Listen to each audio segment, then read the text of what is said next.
Oh, hey. What's going on?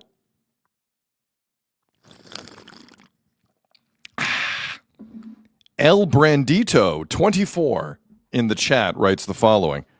Title of the show today should have been Azzo Was Right. Damn right. First off, first time in 6 months. Yeah, it's worth celebrating. Secondly, you will never guess what shirt this jackass face is wearing today.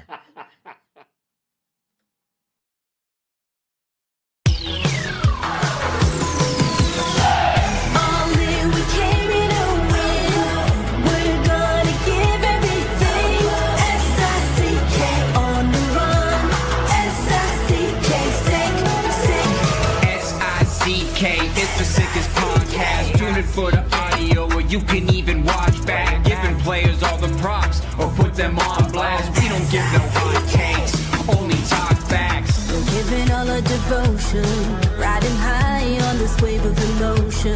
Going all out, yeah, cause this is our time. No, ain't no stopping us till we reach the finish line. All in, we came here to win. We're gonna give everything. S-I-C-K on the run. S-I-C-K, sick. On fire, we're ready to fight. We'll bring the house down tonight. S-I-C-K on the run. S-I-C-K, sick. Play it on the car ride, play it when you lounge. X and O, you know that we can hold it down. Shout out to my man Sammy, got it off the ground. And to all the listeners tuned in right now. Got debates, analysis, and speculation. This is sports talk for the new generation. You know where to find us, got a reputation. Sick podcast, your #1 sports destination. We're giving all our devotion, riding high on this wave of emotion. Going all out, yeah, cause this is our time. No, ain't no stopping us till we reach the finish line. All in, we came here to win. We're gonna give everything. S-I-C-K on the run. S-I-C-K, sick. On fire, we're ready to fight. We'll bring the house down tonight. S-I-C-K on the run. S-I-C-K, sick. S-I-C-K, it's the sickest podcast. Tune in for the audio, or you can even watch back. Giving players all the props, or put them on blast. We don't give no hot takes, only talk back. S-I-C-K, S-I-C-K, S-I-C-K, S-I-C-K, S-I-C-K, S-I-C-K, S-I-C-K,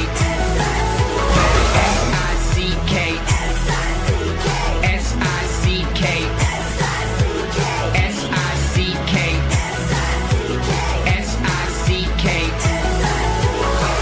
All in, we came here to win. We're gonna give everything. S-I-C-K on the run. S-I-C-K, sick. You are now listening to The Sid Seixeiro Show. Powered by Sick Media, the sickest Toronto sports show. Now, here's your host, Sid. What up? It's Sid. The soccer left. It's Monday, July 20th. Sid Seixeiro Show powered by Sick Media, live on YouTube, X, and Facebook.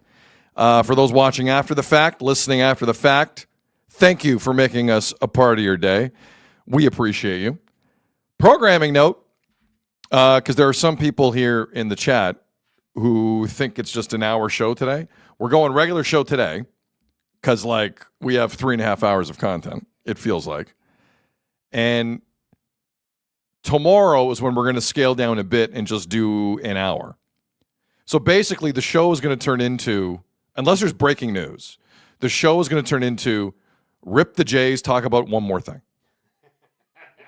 That's what the Sid Seixeiro Show, powered by Sick Media, is going to turn into, unless the Jays make make a run. It was funny to hear. So that's the situation going forward. just to give everyone a break. Listen, it is going to be a thin time news-wise, but there's still some news bombs that we're waiting to have drop here, and I'm looking forward to. I'm going to start off with the biggest Spanish soccer fan I know, Jeff Azzopardi. Look at the shirt he's wearing today. Yeah, let's go. Look at this. Look at this. Oh, what? Yeah, he's so excited he doesn't know how to work it. So out. excited. Yep, there it is. Jeff Azzopardi, for the listening audience, is wearing what is like a Front runner. a pre-2010 It is. Spain jersey. There's no star on it. There is no star acknowledging the 2010 World Cup win in South Africa. It's actually pretty good. Before Canada was in the World Cup, I needed to pick a team, and do I have a jersey for every World Cup? So I picked hold Spain. on. What do you mean you needed to pick a team? Malta wasn't going to be in it, so What does I had that to mean? pick a team. I've known people that have 9 different favorite soccer teams. It's disgusting. Yeah, but that's why I Don't don't want to do be that. that person. I had to pick Don't- one don't- team when I was younger and just have a jersey. I'm surprised it still fits, man. This is pretty. Just don't do that, man. What? Malta wasn't in it. Canada wasn't in it. I couldn't pick a team to cheer for. I always liked watching La Liga. It was the best league to me to watch. Jesus Dominguez in the chat. Good choice. Yeah. I mean, that's why I did pick them to win. Soccer guy over here. Jack in the chat. So who does he cheer for today?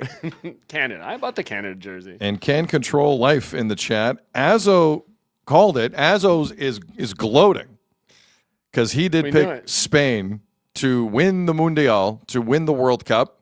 Hey, Betway, see this guy? Yeah. That's right. Azzo needs a boost. He needs a pick. Yeah. Azzo needs a booster too. Flip the two of us, dude. What Oh, do yeah. you Sorry. doing? Okay, I'm excited. He's so excited. I just want to see the chest on that. Or whatever. The It is a crest on nice. this I one. have to say, It's old school. I like the Spain never won anything jersey. Yeah. because that's It's what like- you're wearing right, Right. It's true. It's before they won anything. It's Yes. the only other soccer jersey I own besides the Canada one. now. Yep. Tanya front runner. Reyes in the chat. Azzo knows soccer. He does. It's true. Can Control Life in the chat. Did he shower though? I can't confirm any of that. Yep. Based on the evidence, I don't think so. Not that time of the week yet. Nope, it's not Friday. Chris Bird, Azzo bandwagon. Yep. Yep. That's true Oh, too. big time. Big time. But I did call it. Just saying. Big time bandwagon. Yep. He's like I show speed over here. Front runner. No, My I don't have God. the half and half jersey. Oh no, My who was that? God. Did he have the half and he half? had a half and half jacket. Those are He disgusting. had an Argentina Spain. Come on, man. Yeah. It's like he had 2 kids playing. He was like the Kelsey's mom. I was gonna say it's exactly. It was what I gonna say. ridiculous. All right, we got a lot to get to. Yeah, let's go. Congratulations, Azzo on the win. Not Spain, on Azzo's victory. I'm right. Soccer Yes. guy. Soccer guy. Can't wait until the next 4 years. Correct. Call everything. So let's. We got a lot here, man. Certain things as a sports fan in my life have sent the chill up my spine. Certain things. Things like the Raptors will take on LeBron James and the Cavs in the next round. Not good. Not good at all. Leafs had a good regular season, and they've drawn either Florida or Tampa in round 1. Or Boston. Not good. Any one of those teams. Not good. Cristiano Ronaldo at the age of 41 wants to play again. Not good. Not a good thing. And everyone as a sports fan has that kind of moment where you're like, I don't like this at all. And there's not, Jeff Hoffman has entered the game. Like things like that freak people out. But between 2008 and 2012, there was one visual that every time I saw it would make me go, something bad is about to happen to the team that I love. And everyone else in Europe and around the world, basically around that time, had a very similar feeling whenever you saw this picture. To the listening audience, let me describe you what I'm looking at. Hell. Spain's 2010 World Cup team. Not only did they win the Euros in 2008, not only did they win the Euros in 2012, but this is basically the team that won the 2010 World Cup.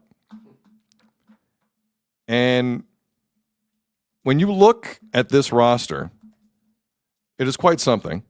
Xavi, Iniesta, Xabi Alonso, Carlos Puyol. You have Gerard Piqué. Shout out Shakira. Gerard Piqué in this picture. Those two, that relationship ended really well. Both their hips were lying by the end of it. Just some incredible, incredible players. Sergio Ramos, Iker Casillas in net. And David Silva, you had David Villa. You had, like when you saw this team, Sergio Busquets there wearing 16 in the back. When you saw this team, it was like when Andre the Giant walked down the aisle. You probably weren't winning that night. And like if you saw Andre come down the aisle and your name was like Dave Smith, like you were a jobber, it's going to be a bad night for you. When you saw this roster, Spain were going to break your face. And they consistently did that for 3 straight tournaments. It was like Vicente Del Bosque was the manager. It was some of the best soccer I've ever seen played, ever. And it sent a chill up your spine. And the downfall was equally shocking because they went to Brazil in 2014 and didn't get out of the group. It was one of the more shocking big picture failures in recent World Cup history. There were folks thinking they're going to go 4 for 4 here in tournaments going to Brazil. Nope. Out. But what a team this was. Portugal couldn't do a thing against them. No one could do a thing against them. And that's the kind of team that sends a shiver up your spine, that makes you scared. And it's out of respect. For those of you who don't remember, front row, the short guys, 8 and 6, when they had the ball, you weren't getting the ball. Like, picture Rodri this year for Spain, and picture like 2 of them. That's what Xavi and Iniesta were. It's weird. I'm getting a little older. We're talking about this team like they're from the 60s. It's been a while, though. It's been a while since 2010. And I'm getting a similar feel right now. I'm getting a similar feel, and it's not necessarily the collective for Spain who won their second World Cup yesterday against Argentina. I don't know if you heard. Azzo heard. I don't know if you heard. Called it, didn't hear. Called it. He was ripping Spain behind your back the whole time, by the way. But not only are Spain, who are right now the reigning European Championship holders and World Cup holders, both men's and women's, by the way. Men's and women's World Cup champions. Women's World Cup next year in Brazil on Netflix in Canada. That'll be interesting. Not only are Spain in the middle of this again, there's an element of this to me that is more dangerous to the opposition. And it's because of these 2 kids. Lamine Yamal and Pau Cubarsí. Now, for the listening audience, we're looking at 2 teenagers who just won basically back-to-back tournaments. And Cubarsí, the 19-year-old on the left, was named defender of the tournament. The 19-year-old on the right, Lamine Yamal, had 1 goal in like 624 minutes. He came in injured. He didn't even have that good of a World Cup. And they won it. They're both 19. You know what I'm trying to say? Like, the nucleus of Spain. Listen, Rodri was player of the tournament. He was unbelievable. When you look at these 2,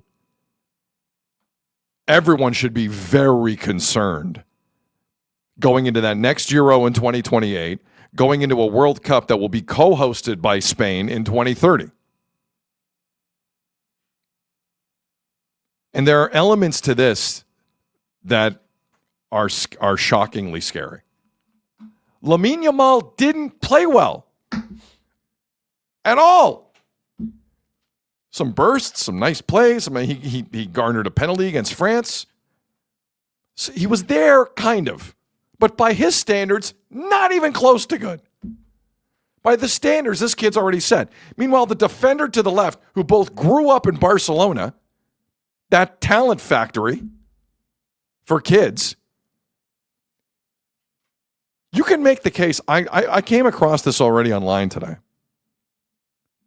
People are looking at who's going to win the Ballon d'Or for Player of the Year in world soccer. And I saw a bunch of names. I did not see this kid Cubarsi's name on there. You better believe he's going to be Final Three.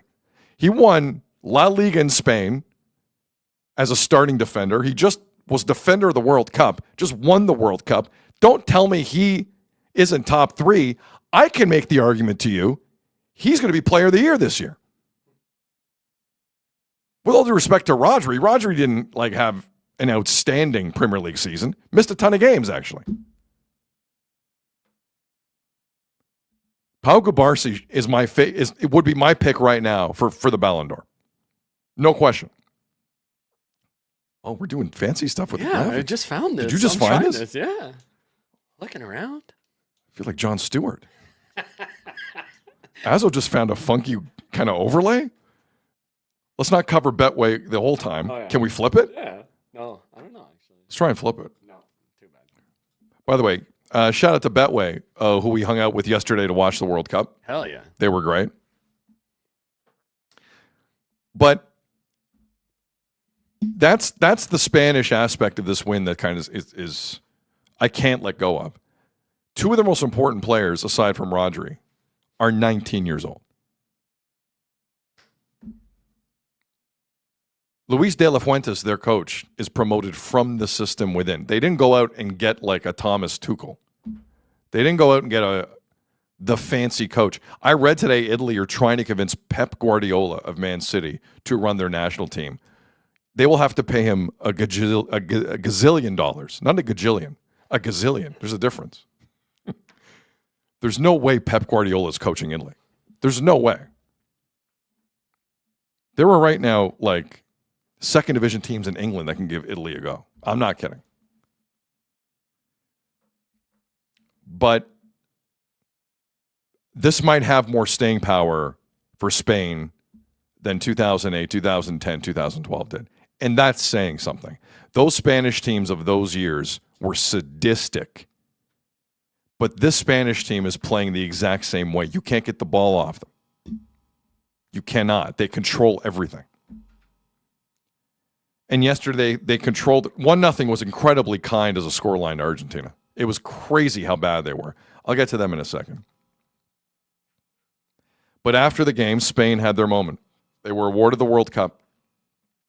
And it's one of the real special snapshots in time in all of international sports. When a team reaches the pinnacle of a World Cup and together they celebrate with an image like this. With great players like Rodri, Fabian Ruiz, Laporte, Pau Cubarsi, and amazing fullbacks like Cucurella, Pedro Porro, Unai Simon, the gambler in net. And how can I forget their great striker, Donald Trump?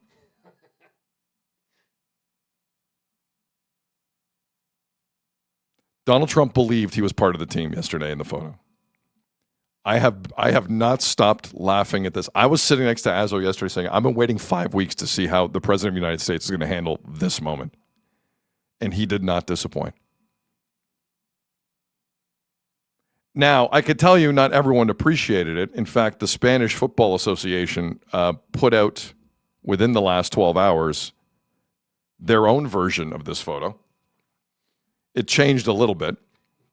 For the listening audience, they waited for Gianni Infantino to give the president the hook. And the photo looks a little different now with Spain, who busted their ass and have fought for this their entire lives, now enjoying their own moment, which was nice to see. But this photo, I kid you not, was posted by the Spanish Football Federation,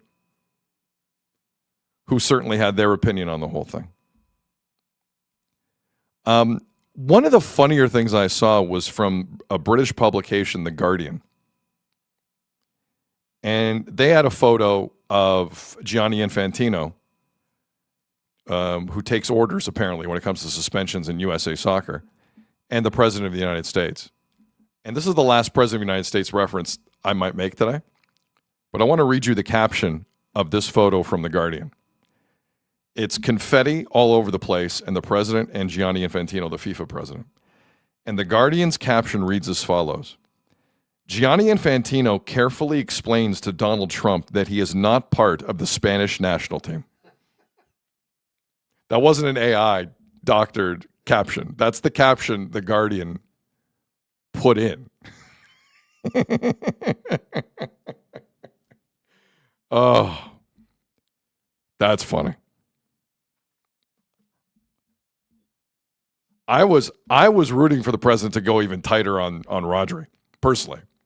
That would have made me laugh even harder. As if possible, could you put that? Thank you. I ask and I shall receive. It looks photoshopped, but it's not.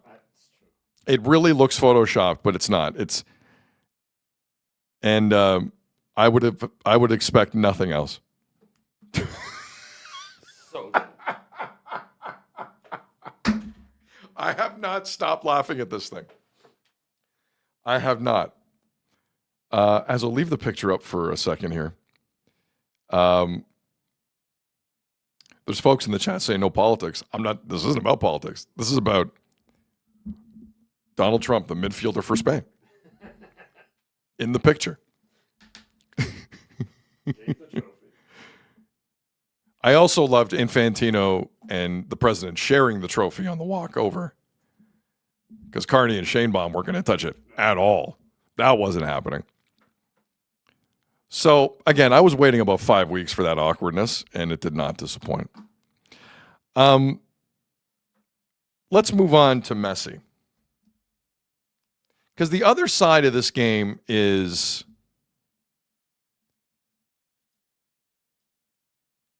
if you were defending the way Argentina had kind of gone about their business, not just this tournament, but going back to like the World Cup 4 years ago in Qatar, yesterday was not a good day for you at all.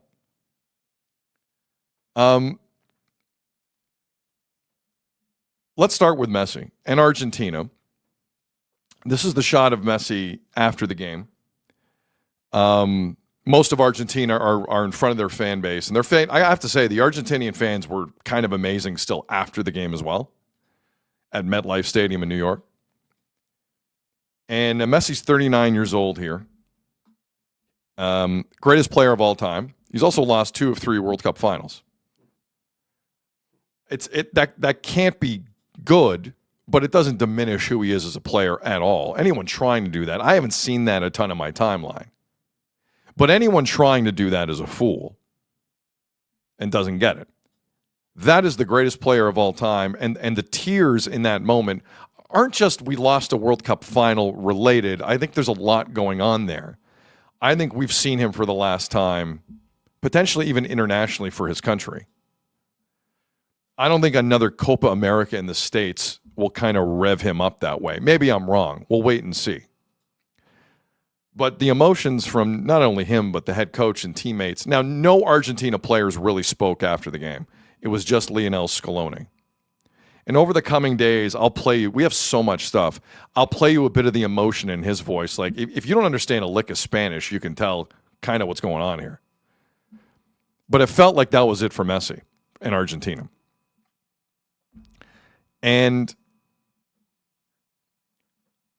I do believe Messi is smart enough to avoid going to a World Cup at the age of 43. I just don't know how that would look. I don't. And based on how his team reacted to a real team in Spain, I think that's all the evidence Messi needed to maybe walk away. Because big picture, I think we need to say this about Argentina. There have been a lot of people since 4 years ago in Qatar who have been of the opinion, look, with all due respect, Messi is a genius. This is a lucky team who've been getting lucky schedules the entire time.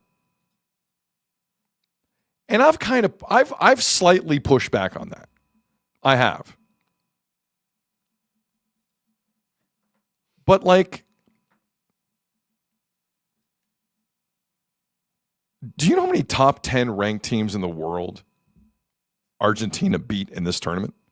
They beat one in England when England let them have the field for 35 straight minutes. Let them have the field. You should still see what's going on in the British press. There's chaos about what to do with the head coach. No one knows how to properly break this down. But in this World Cup, they beat one team in the top 10, and it's a team that let them have the game. The Copa America in 2024 that Argentina won, Argentina did not take on a top 10 ranked team. There aren't many in that tournament. But that wasn't exactly a murderer's row. They played Canada twice. Like, give me a break. And then in Qatar 4 years ago, it's not an opinion. It's a statement of fact. The 5 penalties that Argentina were awarded were a single tournament record for a nation. That's a fact. But I have done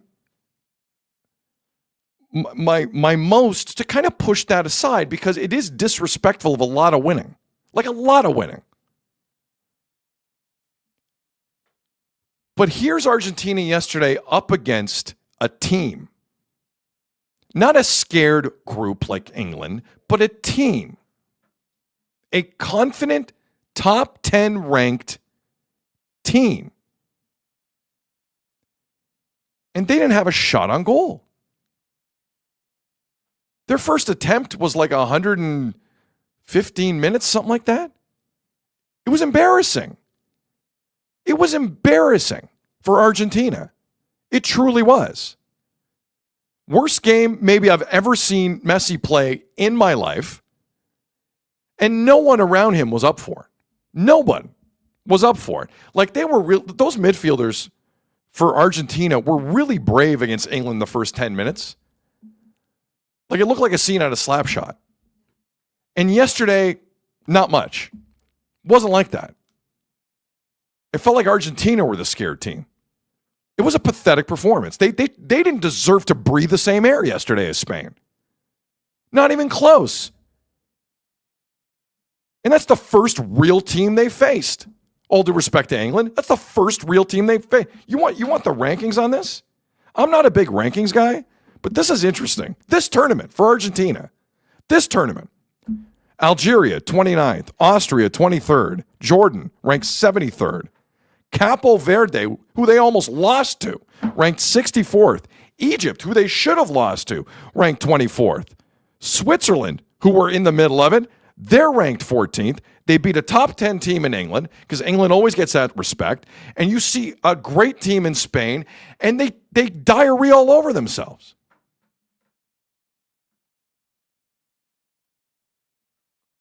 I was never on this side that claimed Argentina were a lucky team that got a lot of calls. But after yesterday, yeah, I'm here now. I'm here. Doesn't mean Messi's not the greatest of all time. He is. But Argentina are a lucky group of folks who, when they finally saw the reality of quality in front of them yesterday, they didn't know what to do. And not just for 20, 30 minutes. England at least froze for 35. Argentina froze for like 120 minutes. Easy. 120 minutes. They did nothing. There were elements of the halftime show that performed better than Argentina. There were elements of the halftime show that performed better than Argentina. Madonna had more effort than some midfielders. And she performed live for 8 seconds. I don't like the notion, well, they get a lot of calls and they don't have a schedule. I think that's a lazy argument like all the time. But I can't watch that yesterday with Argentina and walk away from it. This has been a lucky team for a long time. It finally hit me yesterday. And Argentina can't make a single argument against it. Not one. With all due respect to the Copa America, with all due respect, the European Championship blows it out of the water based on depth of field. It is not a real tournament in comparison. It isn't. Canada's getting in for free. It's not a real tournament. I got news for you. It's not a real tournament. They got 5 penalties in the 2022 World Cup. They have no one on their schedule here aside from a scared and exhausted English team. And when they finally see real people, they cower and run to the ref saying Cucurella said something while covering his mouth. Did you see that? Did you see Messi trying to get Cucurella thrown off yesterday because first off, Cucurella covering his mouth, idiotic. Enzo Fernandez just got sent off, you fool. Walk away, idiot. There's nothing dumber in soccer than this. You just got a call to go your way, so you want to engage more? You okay? You need a haircut, bud? You need a haircut? Affecting the brain a little bit? Idiot? And Messi turned around and tried to tell on him in class. Raised his hand like he was a 5-year-old in class. Senor, the buca, senor. That was so unbecoming of Messi. It was pathetic. Most pathetic I've seen Messi in my life was that moment. Because they knew they couldn't beat Spain straight up. And they knew they weren't getting any calls.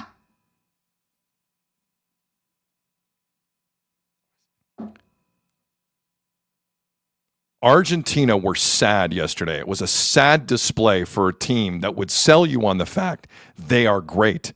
They're not great. They had the greatest player with a lot of luck. There's a big difference. And if any Argentinian fans at the bottom of this clip want to get angry with me, 1, I've seen your worst. 2, go to hell because the facts are on my side.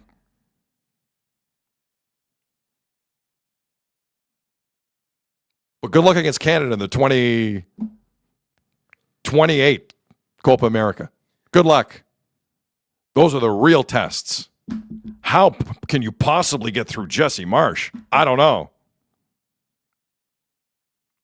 For a team that has stuck out their chest for a long time, they showed you exactly what they're about yesterday. They are scared, they are low class, they are dependent on one player, and they have no plan. None.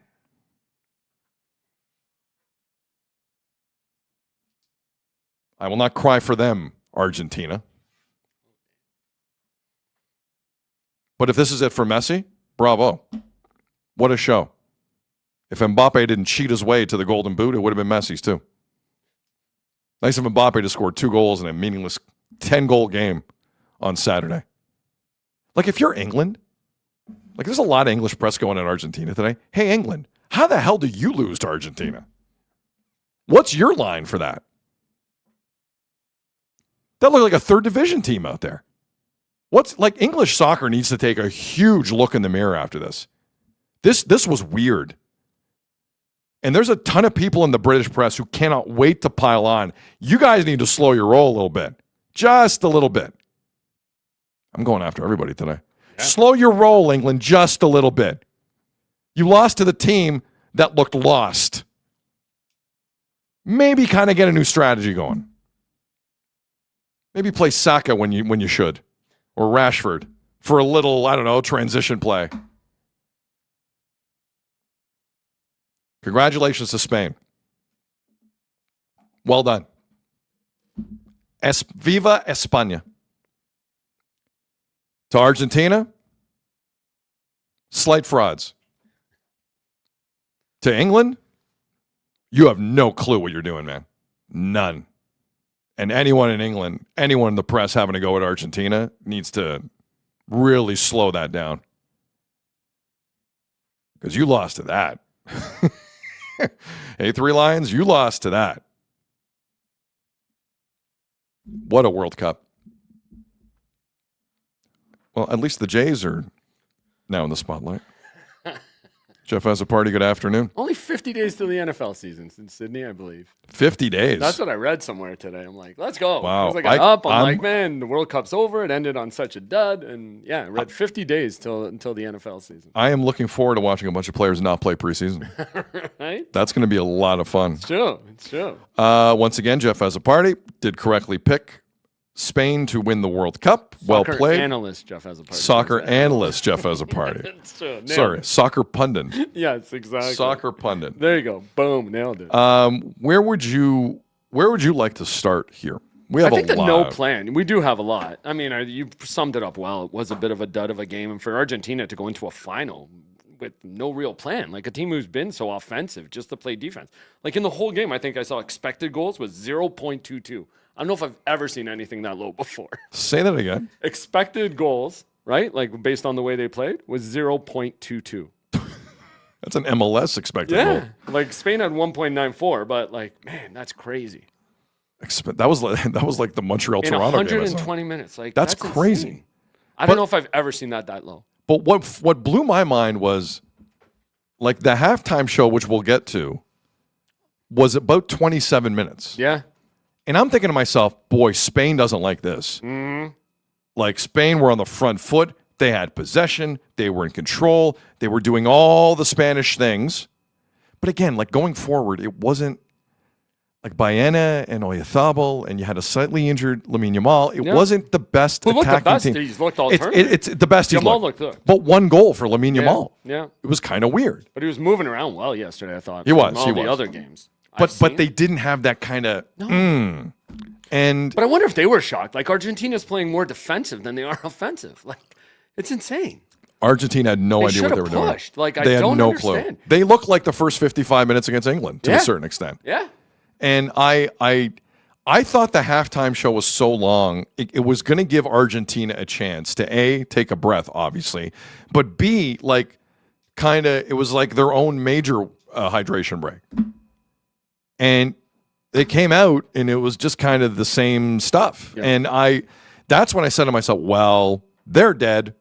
Argentina do not have what it takes to win this game. Argentina do not have the cojones to go in there and do what needs to be done. And they're completely intimidated by... And instead of playing their game, getting rougher, like it just didn't seem like that. Like, I don't know. It just didn't seem like a well-planned soccer match for them. Slosh Hogger in the chat. No striker for Spain. Still dominated. Yeah. Now, Oyarzábal scored some goals for them. Let's be fair about it. He did score some goals, but he regressed as the tournament went along. No question, the Sociedad striker did not look great as the games passed. And then the garbage at the end, like the bit of fighting and them skipping the mandatory mix zone interviews, like that all just leaves a bad taste in your mouth. I didn't. Like people were wondering, does Messi say something here? Does he retire? To me, that's not. No, I think your point was made well. Like I think he would have loved to win that and maybe walked away, and just seeing the group he was with, thinking and him crying was more, this is it in the World Cup for him. Martino in the chat. Argentina wanted penalties from the 6th minute. They wanted penalties. I agree with that. 100%. Yeah, there's like the piling on here of Argentina is quite something, because it's like why was it a situation where like a lot of neutrals were just tired of them winning, or just honestly thought, which I now think, this was kind of a lucky team for the last 4 years. I guess. Like, But when they got lucky, they were always attacking, and they did none of that yesterday. Or I don't know why Spain just makes guys change their plan. Like to your point, the young guys, I know I read that somewhere. Like these guys just come up knowing how to play the system. Pass the ball, control the ball, pace the ball, possession. And every guy in the system knows how to do it. And I don't know why, but teams seem to freak out and change their whole mentality when they go into games. well, everyone like if there's basketball fans listening and you're kind of thinking, okay, so why was Spain that good? Like everyone's Steph Curry off the ball. Yeah. Everyone. It's true. Watch them work off, like grab a 5-minute clip from that game. Like I think TSN are probably running the game on repeat today, because why wouldn't you? But watch 5 minutes of it and don't watch the ball carrier. Like watch everyone around Rodri and Fabian Ruiz and all of those guys. It is constant motion. It is constantly looking for the run. And if it's not there, they just stop it and flip it to the other end of the field and try again. And it's the level of patience they have, which was evident back in 2008 and 2010 and 2012, which was clearly evident again in this game. But the young guys are doing it too. Like you can tell it's a system that just you learn how to play as you come up. Can control life in the chat. They are one team. Yeah. Agreed. They work as one unit. Yeah. Rainer in the chat. Teams never attack, go into a shell. Like here's the one thing I really like about this tournament. It punished teams that went in that shell. Yeah. And I loved it. I thought it was so good. I've seen World Cups won by teams who shelled. But that's on why the regular. Argentina, when they had to go on the attack close to the 90th minute, is when they scored. They had how many comebacks? True. And how many, like, when they scored 3 goals in 13 minutes or 2 goals in 7 minutes, 6 minutes? Like, why not just stick to that and try and run at these guys? Chris in the chat, most boring game I've ever seen. Thank you to the people at Betway because they made it more interesting having them around Good time. last night. It was a good time. But I'll say this: like we don't talk enough about that final from 4 years ago, where France scored 2 goals in the 80th and 81st minute to tie the game, and then each side scored an extra time to make it 3-3, and then they go to penalties. Yeah. Like for an event that gets this many eyes, it's normally pure ass. It's terrible. It's awful. Like but teams playing not to lose in the not final. to lose, like right, instead of trying to just win it and play their game. Like the 1990 World Cup final is still one of the biggest abominations. And ironically enough, Argentina had a guy thrown out then. Yeah, 19. West Germany went on to win that in Italy and Rome. It just awful. Like normally these games are bad. A few pods you said that was the worst game until yesterday in the final. Oh no, I don't know. I don't know if this game was as bad as 90. Really? 90 was just the worst. The worst. And everyone in the stadium wanted to kill Maradona because he turned on Italy in the semis and he eliminated Italy. It was just the storylines were insane. But like even back in 2010 when Spain won, what was it? It was a crappy, very rough 1-0 win against Holland in extra time. Yeah. In South Africa. 4 years later, Argentina and Messi lost in the final in Brazil, 1-0. Right. Mario Götze he scored the most famous goal that no one talks about for Germany. He won in extra time. 2018 was not a good final. France destroyed Croatia. Not a good final.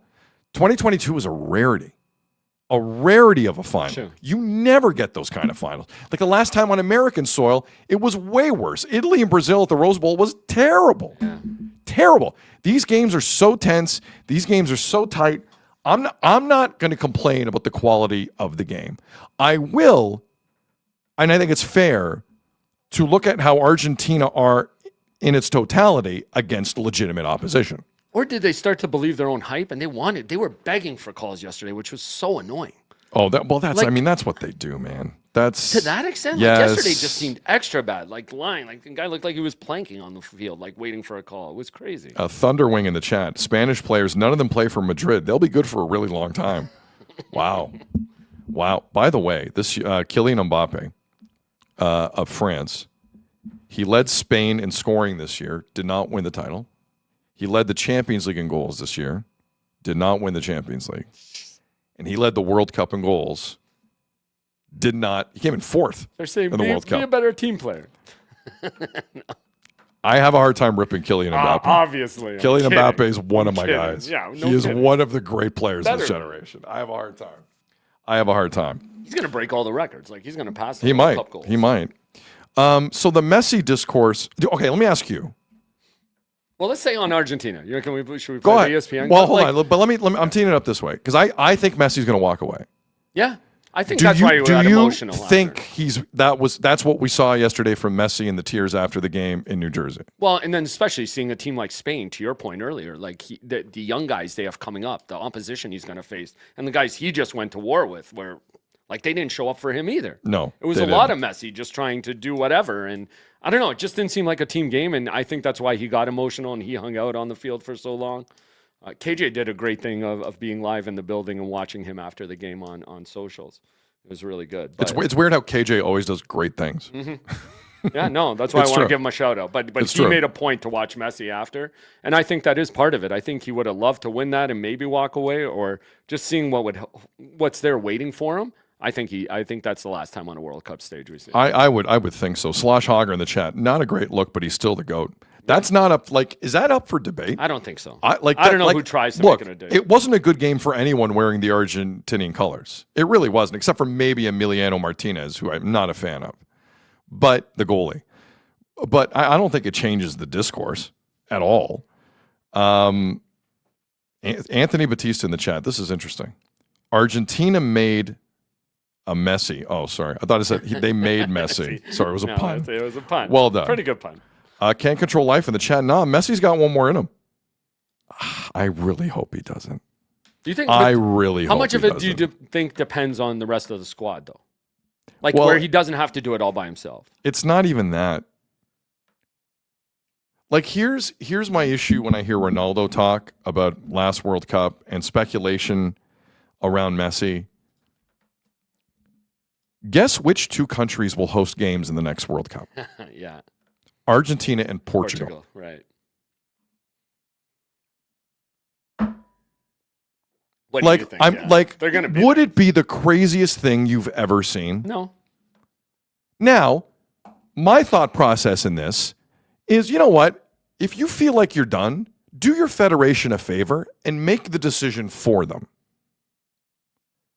But what I'm seeing now are older players making it very awkward on their federations to be the bad guy. And I don't respect it. Back in my day, a lot of these players would just retire and say, okay, we're not going to put the federation in a position to call up a 45-year-old player. But how hard like is in that Cristiano Ronaldo? when it's like a world event that only happens every 4 years? Like, you try I'm telling and be you, part like, of it. I'm telling you, I'm not convinced Ronaldo's going anywhere. And I'm not convinced Messi's played his last World Cup game. Okay.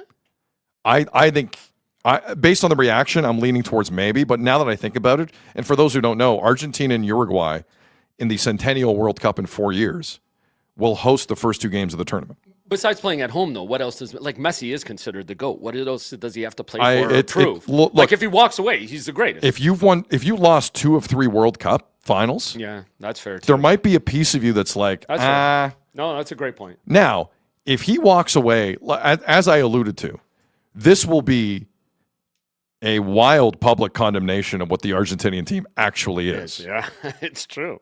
Because if he's like, guys, we're not beating real teams like this. Mm-hmm. I mean, I think that's a hell of a thing. That's a hell of a thing. But I'm not convinced. Again, Portugal and Argentina will host World Cup games in 4 years. I'm not convinced they're just going to walk away. Yeah, well, I was going to say, do you think he has to commit to it now in his mind? Like, whether he's going to be a part of it or not? No, I mean, World Cup look, Euro qualifying doesn't start till next March. Like, there's a lot of time now in between. Now, South American qualifying is a bit of a bear. Although if they open up at home, like, I think Argentina's probably in the tournament, are they not? Right. Like, yeah. I haven't seen exactly how the qualifying is going to work, but I'm assuming that's the situation. All right. The Messi discourse is crazy. So Azzo's like, you got to hear this clip from ESPN FC of host Dan Thomas and former Scottish international Craig Burley talk about Messi and Argentina. So this is I haven't heard this. This is that good? It's more like aimed at Argentina as a team. As a team? Yeah, no, nothing really on Messi specifically. Okay. I think they say he tries, but yeah, it's more against the team and how they came out. Okay, this is ESPN FC's coverage. Podcast, yeah, or the or podcast yeah, off sure. of yesterday. The worst World Cup finals we have ever seen. Spain, in the end, deservedly get the victory and defeat Argentina. Goodness me, that was embarrassing from the defending champions, wasn't it? I'd go as far as to say Argentina were a complete and utter disgrace today, both with their performance and their antics. We expected the antics. We expected the thuggery. We expected the off-the-ball stuff. But we also expected a lot more on the ball. A lot more purpose, a lot more about their play. They were an utter shambles. They were disgusting, disgraceful. And Spain tried. They tried to make it a good game. They tried to get over the line. Their finishing wasn't quite great. Martinez made a lot of saves, but they were comfortable saves. But we know Argentina are not the greatest side they've ever been. But to put that kind of performance in a World Cup final, that negative, it was a disgusting performance. Couldn't even finish his thought there.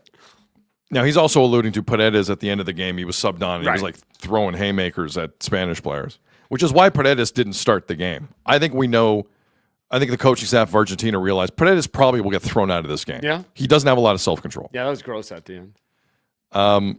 And justifiably, he got red carded. My only issue with that clip is this. I don't want to hear a Scottish soccer person talk about terrible football. Like, enough. But if he knows it, Enough. he knows it. No.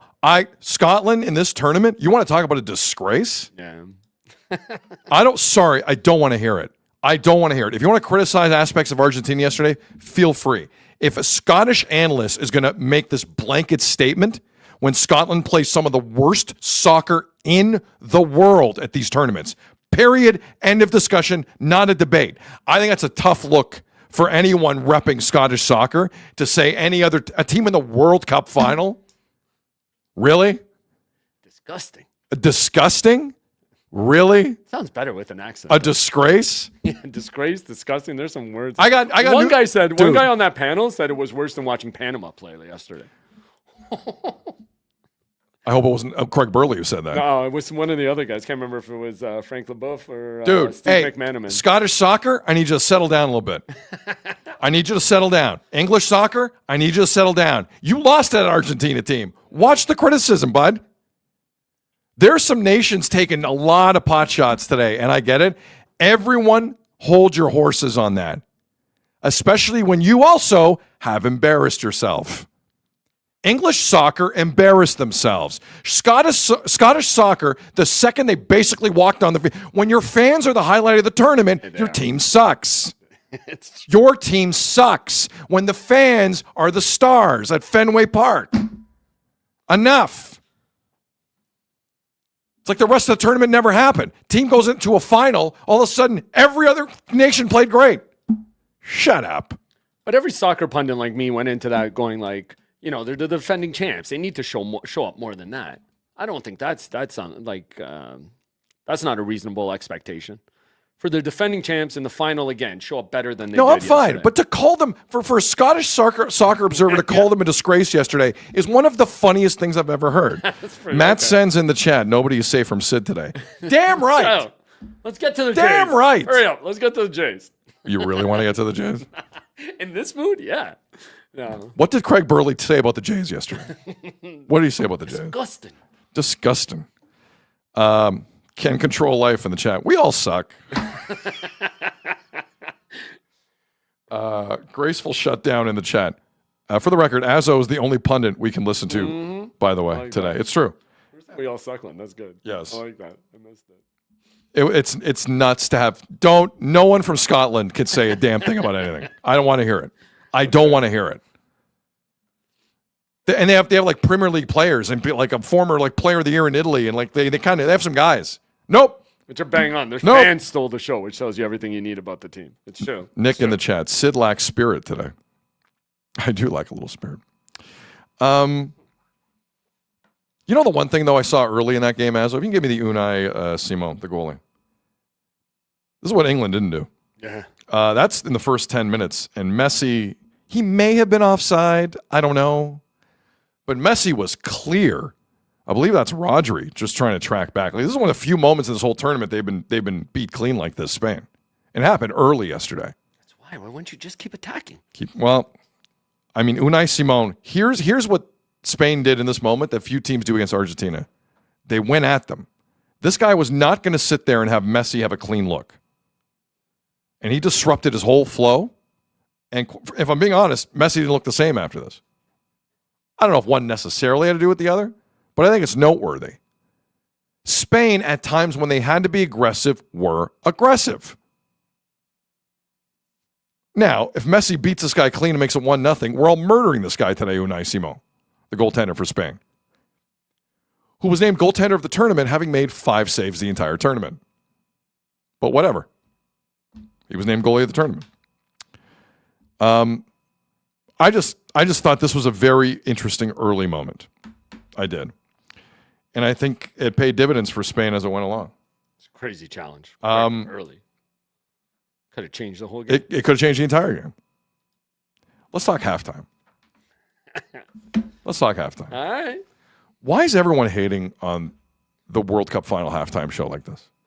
Because that's I'm what trying to people understand. do. It never lives up to the hype, and people just want to rip. If it was just Madonna, yeah, who they couldn't trust to do anything live, I would understand people's feelings. But like the restaurant Azzo and I were in, when Justin Bieber came out, the place went quiet, man. Quiet. Bieber brought the house down with an acoustic guitar. I thought it was fantastic. Slowed it down at the end. Slowed it down. with Jason Sudeikis saying, "Go out there, kid." Mm-hmm. Give him the Ted Lasso speech. I don't know. I thought Bieber did a hell of a job. Yeah. Now, were there things I liked? Were there things I didn't like? I don't know. That like BTS are such a huge band, they make the Backstreet Boys look like a house band in your hometown. Like it's kind of a big get. Now, I didn't need the Muppets. Someone explain to me why the Muppets are there. That was weird. Super weird. For the kids. But no Big Bird. Yeah. Where's Big Bird? Where's no Grouch? No Big Yeah. Bird. Did they get canceled I or saw something? Gary Bettman. I mean, the count there. Was the count there? He was there in the background. Really? Yeah.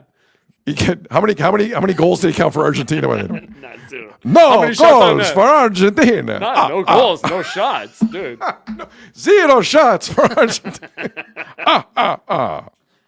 And then Coldplay, like Coldplay's like one of the leads, and they don't want to show themselves. They're behind 300 people. Weird. That part. Where's was weird. Coldplay? Yeah. I just wanted like show me Coldplay. Maybe they thought they were going to get a couple in trouble again or something. I don't know. I don't know. Oh, but yeah, that's right. They got the couple in trouble in Boston. The couple mingling.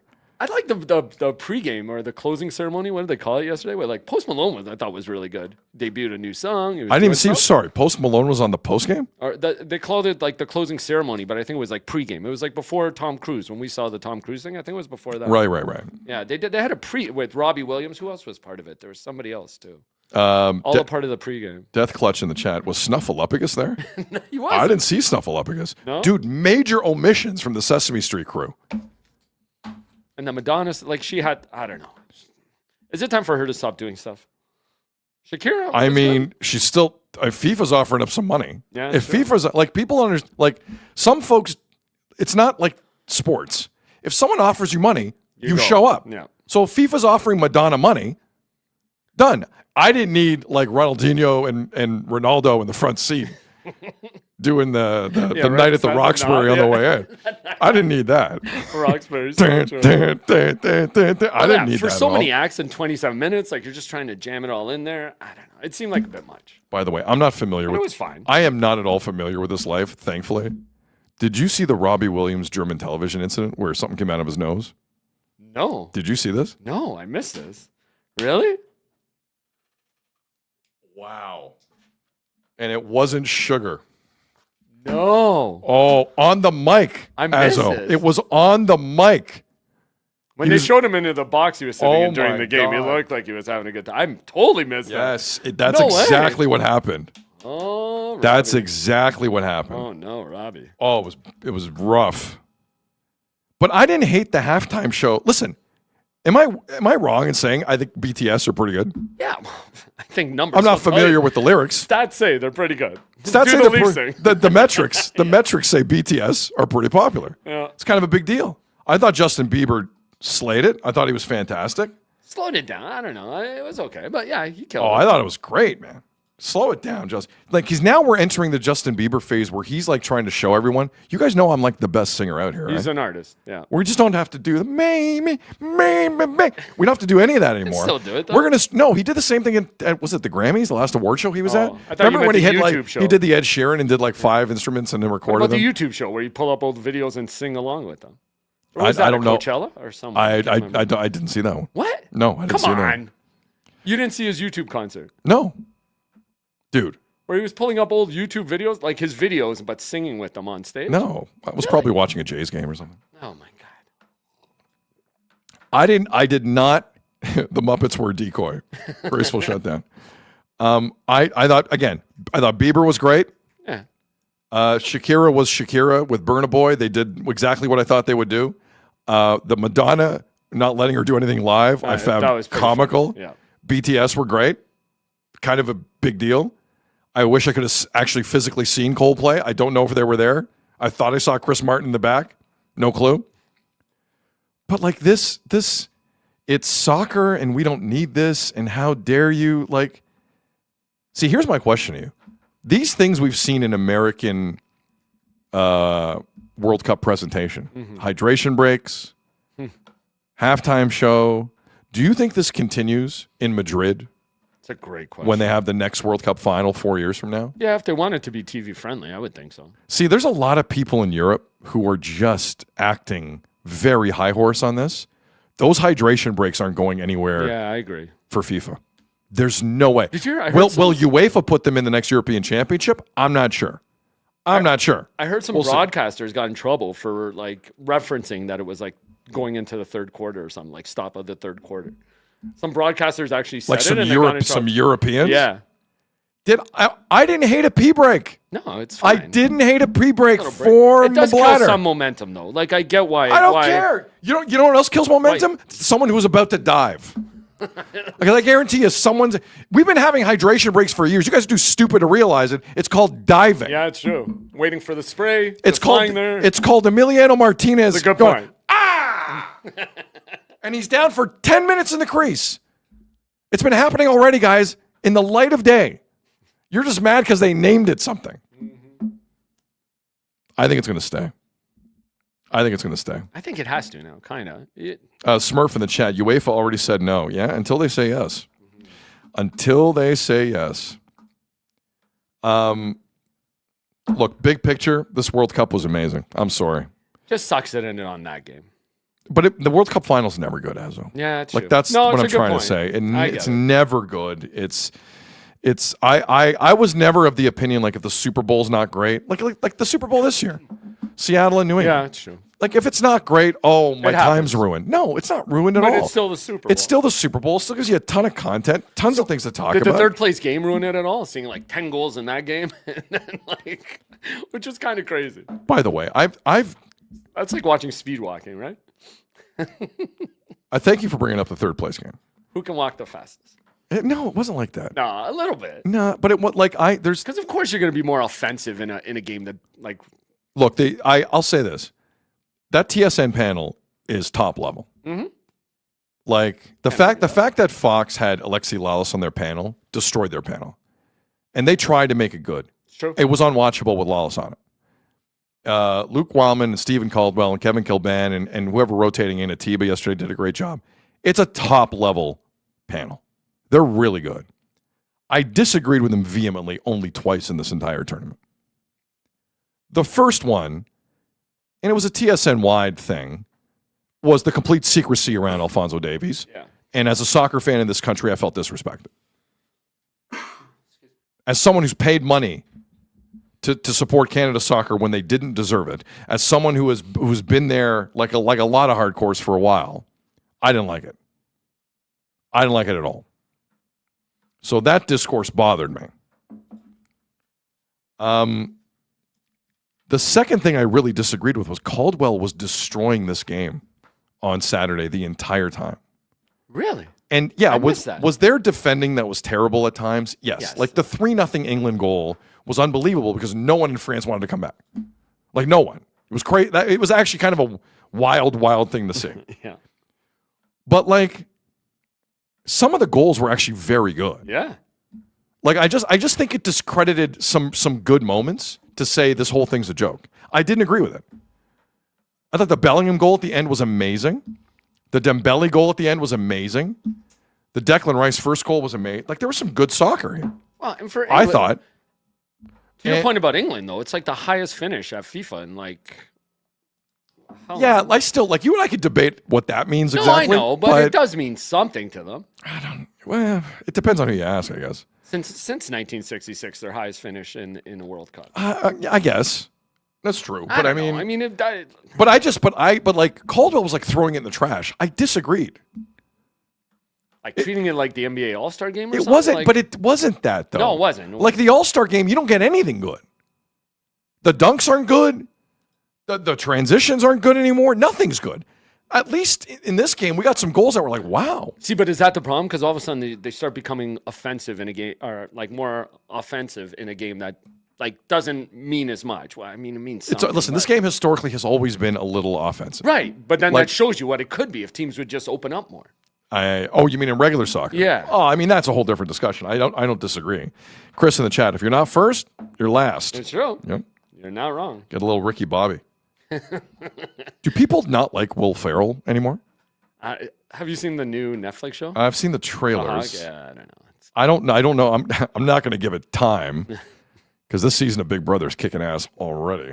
I got to lock in. And you were made some demands yesterday were made of you to watch some stuff off campus. And what else do you have to watch? Off campus, got to watch. Yeah, you got to watch. People are telling you. Oh, you know what we saw over the weekend was Shipwrecked on Netflix. Oh boy, I saw it come up. I know you mentioned it. The Costa Concordia. I'll give it time. Boy. I'll give it time. Documentary. Whoa. I watched The Real Wolf of Wall Street.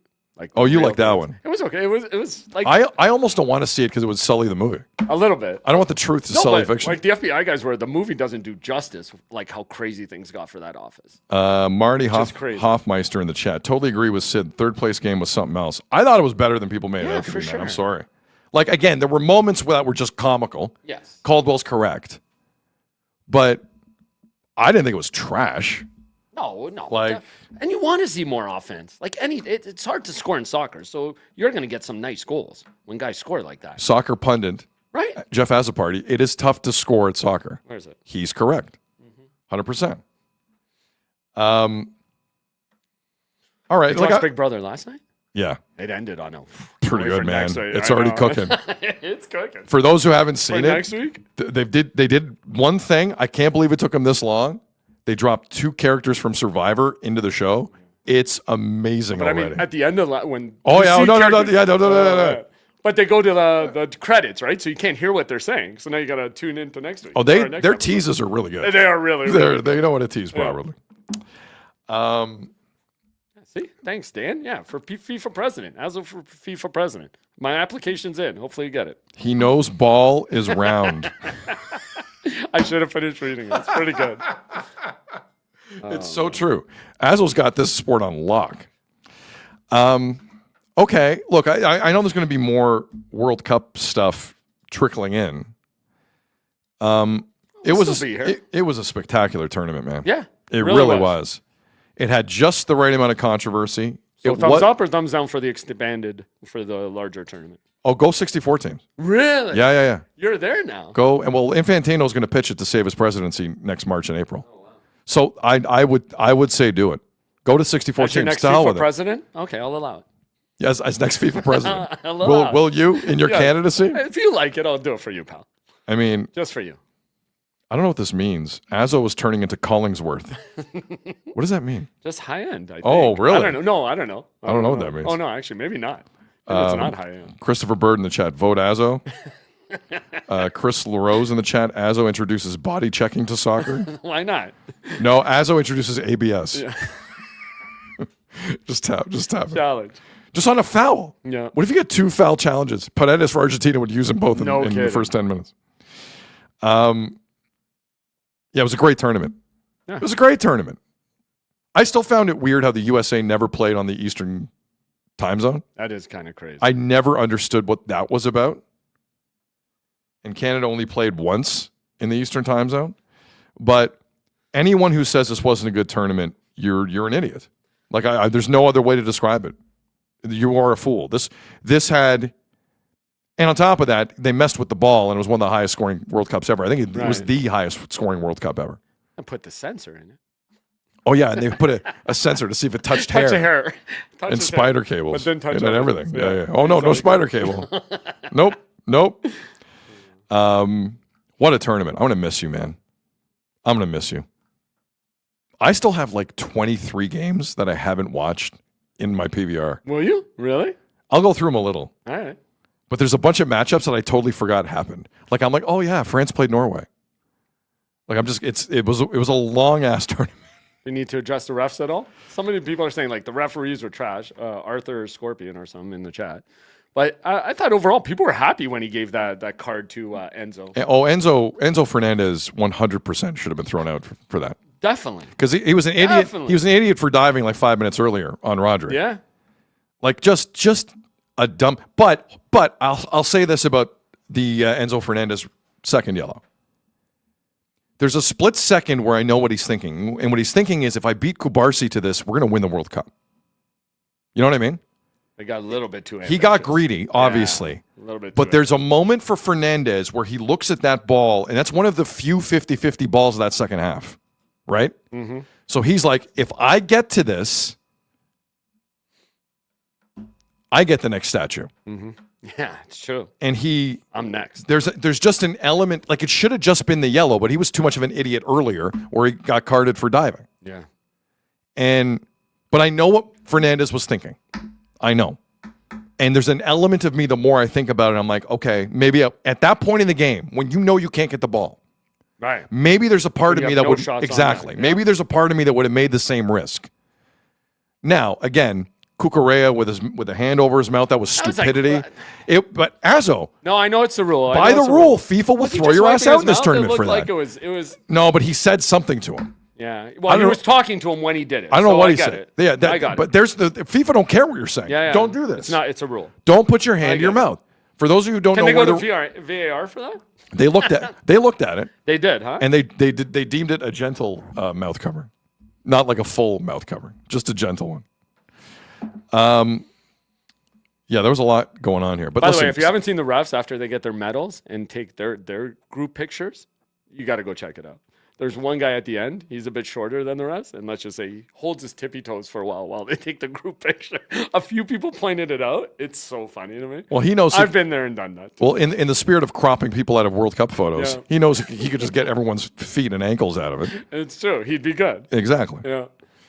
There's just one of the funny things I saw. Chris in the chat. No, he was just sneezing, guys. Robbie Williams? Damn. Oh, man. Man. Slosh Hogger in the chat. Short Kings rejoice. It's pretty funny. Yeah. If you see it on socials, go look it up. It's hilarious. But he waits. Like, you could tell he timed it perfectly. Oh, he did. He And knew what he he was held doing. it for a while. He knew what he was doing, that short ref. Wilson Pacheco in the chat. Azo, the president, will accept any gifts at his desk. Damn right. Would there be a more corrupt FIFA president than Jeff Azapar? Hell no. Malta, Wait, is that possible? Malta would be awarded the next Yeah. World Cup. Oh, yeah. Definitely. Lovely in the summer. Lovely all the time. Come on. Yeah, it's true. What's winter like in Malta? Just kind it of gets like like 10 degrees, kind of like. Yeah. Is that what it is? It gets like damp. And the worst it gets is like it gets really damp around like fall time here. Yeah. Like in September, October, I believe. Okay. Been in a while. Thank you for that weather report. Yeah, you're welcome. Anything else on the World Cup before we move on here? Even though it ends, great time of year. That was a lot of fun, that tournament. Yeah. A lot of fun. It was. I'm like, I miss watching soccer with you. So maybe I'll come over and watch some soccer. We'll just do it at your house. The watch parties here. awkward transition.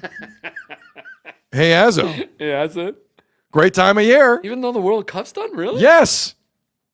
Puck drops, tip-offs, first pitches. When the game is on, you call the shots. Head to betway.ca and bet your way. Must be 19 plus. Play responsibly. Hey, Azo. Yeah. You like this shirt? Yeah, is it blue? It looks very comfy. It looks soft. Can I come over and touch it? Don't touch me. Okay. Death Clutch in the chat. By the way, love this shirt. There you go. Clothing for today's show provided by Ed's Fine Imports, Markham, Ontario's #1 clothing store for the last 20 years. Formal, casual, they've got you covered. Brands include Psycho Bunny, Blue Industry, Page Jeans, Nobis, Gitch, Bugatti, Paul Batenley, 7 Downey Street, Tommy Bahama, and so much more. Ed's Fine Imports, just north of McCowan in the 407. Go in person or go to edsfineimports.com online. Tell them Sid sent you and get 15% off your first purchase. Tell them Azo sent you, and they'll give you a Muppet. Can you tell them online that Sid sent you? Is that a choice? I think there's a comment section at the bottom. That Sid's- shirt does look really soft. I'm going to come feel it. Just the sleeve. All right. You can touch it, No, not now. but not ever. That was your chance. All right. Okay, so like my initial plan coming in here, especially after Saturday, was to kind of look at the Joe Carter statue and goof on it a bit. Because every time you see a new statue, you got to run the old pictures of Cristiano Ronaldo and Oh, yeah. and There's been some of the some great ones. bad Dwayne Wade of Miami was Yeah. a recent great one. Like some, we were gonna have fun with it, but we might push that to tomorrow. We'll talk about We have it. time. We're doing shows the rest of the Yeah, week. we're here. But we gotta talk about the passing of Jays legend Dwayne Ward. Dwayne Ward passed away Sunday morning at the age of 62. He was in town for the Joe Carter statue celebrations. He wasn't at any of the events on Saturday, but he flew in on Friday and he was in town. and he passed away in Toronto, 62 years of age. The Jays put out a series of announcements yesterday, and it caught everyone completely off guard, again, because he was here. And we know he was here because Todd Stottlemyre on his social media account posted a picture.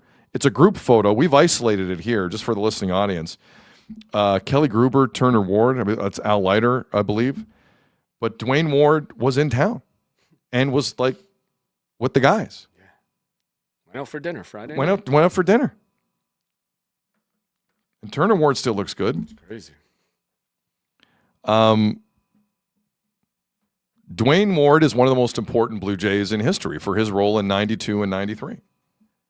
And, not to bring it too much into baseball, because this is a moment where, everyone's sending their condolences to his family, and the Blue Jays world is in mourning here because Dwayne was a huge, huge part of a lot of things. But, we've been part of a dialogue in the city for a while about, we have a closer, but, you can't move off the closer. And I'll keep the names out of it, but you know exactly who I'm talking about. When the Jays won a World Series in 92, you know what they did? They moved off their closer. They won it. Tom Hankey was their closer. They won it. But in that offseason, they realized they had this kid who had an ERA under 2 in Dwayne Ward, the setup guy, who was just a demon on the mound. A demon. So Hankey left. Think about it. Your closer for a World Series year, if the Jays would have won a World Series last year, Jeff Hoffman would have been given a 13-year contract. The Jays in 92 won the World Series with Tom Hankey, who had 34 saves in the regular season, and they're like, we got someone better. Dwayne Ward the next season had 45 saves. He was unbelievable. One of the greatest pitchers, full stop, in Toronto Blue Jays history. And it just breaks everyone's heart in two, the fact he was in town to celebrate this organization and some of his boys and some of his teammates, and tragedy struck. So the statue stuff, we're going to wait on that. Azzo and I we'll go down that road tomorrow. But to the Jays and his family, we just send our deepest condolences. Everyone here, Azzo and Sick Media and all of us. It was a terrible thing to wake up to yesterday. Terrible. And there was a moment of silence before the game yesterday, and as there should have been. And he was just there's a lot of great players from those 92, 93 teams. Sure. And there's a lot of young Jays fans who probably, especially through the series of episodes and features that Sportsnet ran. Yeah. Shout out Stephen Brunt for narrating most of that. It's so good. They're kind of discovering what this team was really about, because some of them are a little young, the fan base. Right. And they don't know about 92, 93.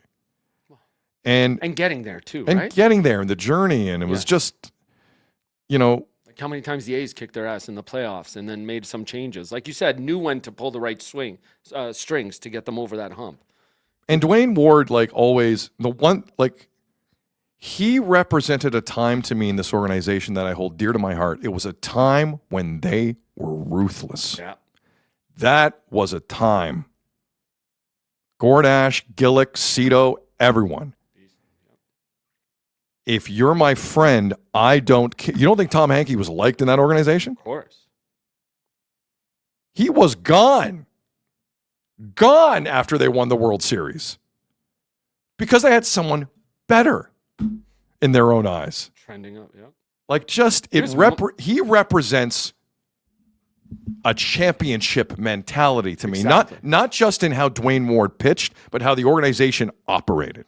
That was a time. That's all I was going to say. I was going to say he was money as a setup guy, and then he graduated to being the closer when 100%. He started to losing it, and they put him in, and they didn't miss a beat on closing out games. 100%. Chimichanga in the chat. Wardo was an assassin. Yeah. Net Strike in the chat. Rest in power and peace. Dwayne Ward. There's a lot here. Forgive me. A lot of good sentiments, well wishes to him and his family, and of course, R.I.P. Man. Jeff in the chat. Dwayne Ward had a sick wind-up pitch. And And you know what else? Can I say this? There's a lot here. Sorry. After he retired, like he was always one of the first guys back when they had clinics and stuff. And I dealt with him a lot booking for things. One of the nicest guys, always happy to talk baseball. Like he just loved it. And you could feel it when he was around, especially talking about those days. And actually, I retweeted it yesterday. You can take a look online. Rob Wong's the guy we worked with at the Fan 590 for a little bit. Rob's what you call good people. He is. And he's working at the Toronto Sun now and doing post media stuff. He had a very nice Twitter thread yesterday morning about his first interaction with Dwayne Ward. And Dwayne Ward, it's how famous people treat everyone is how you can read into them. You know what I mean? And without a doubt. No, like he said, an assassin on the mound, but around folks, just happy to be there, happy to talk sports, just loving life, you know? Like how and Dwayne Ward like was that kind of person. Yep. And sometimes you hear that about people and it's not true. Sure. But it was with Dwayne. Really? Great Blue Jay, treated people well, loved the game, loved to help out. And Love striking guys. loves striking guys out. Hell yeah. But like when you think of Blue Jays alum, like Dwayne Ward is a guy I've always thought of. 100%. Love me some Dwayne Ward. Chris LaRose in the chat, Salt of the Earth. Christopher Bird, class act. Chimichanga, put him on the level of excellence. Anyone take issue with that? I think he's among the team leaders, and like he has like what 121 should career go. saves? Now it's no longer called the level because it's not on the level. Right. It's like what do they call it on the in the foyer? Yeah, I don't know. Mark Shapiro's done something different with Yeah, it. I can't Forgive remember me. what it's called. Because Buck, It's like a museum now. Because Buck is going in there. Yeah. Next Coming month. Coming up. Is it next month? Yeah. Dial up the date for me. When is Buck Martinez being honored by the Blue Jays? Because that's going to be a hell of a show. Yeah. Yeah, that was sad. It was sad. It was really sad. He's in town. He's here. He's here to party with the guys. It's next month, August 29th for Buck. That's Buck Martinez Day? August 29th. Hall of Excellence. It's And called. thank you, Yusuf in the chat, the people who have reminded. Gala in the chat. Have we had a closer like Dwayne Ward since? It's a hell of a question. Yeah. But just the transition from Hanky to him and them not missing a beat, because closers are hard to find. Because like Hanky was also, I don't want to get it twisted. Hanky was one of my favorite Jays of all time as well. And he was a great guy too. But Hanky, like when he was gone from the Jays in '93, he did have a 40 save season. Like it's not like he didn't excel, but he never had a 45 save season with the Jays. No. Ever. Yeah. Like what Ward did that first year he got the chance to be the closer was crazy. Wild. And he came to them from the Braves, right? For Doyle Alexander, who was loved here for that was the trade, you're right. Yeah. But I mean, Hall- remember they gave that money to BJ Ryan? He never really panned out as a closer. Yeah, you could say he never panned out. You could say that. It is the Hall of Excellence, confirmed.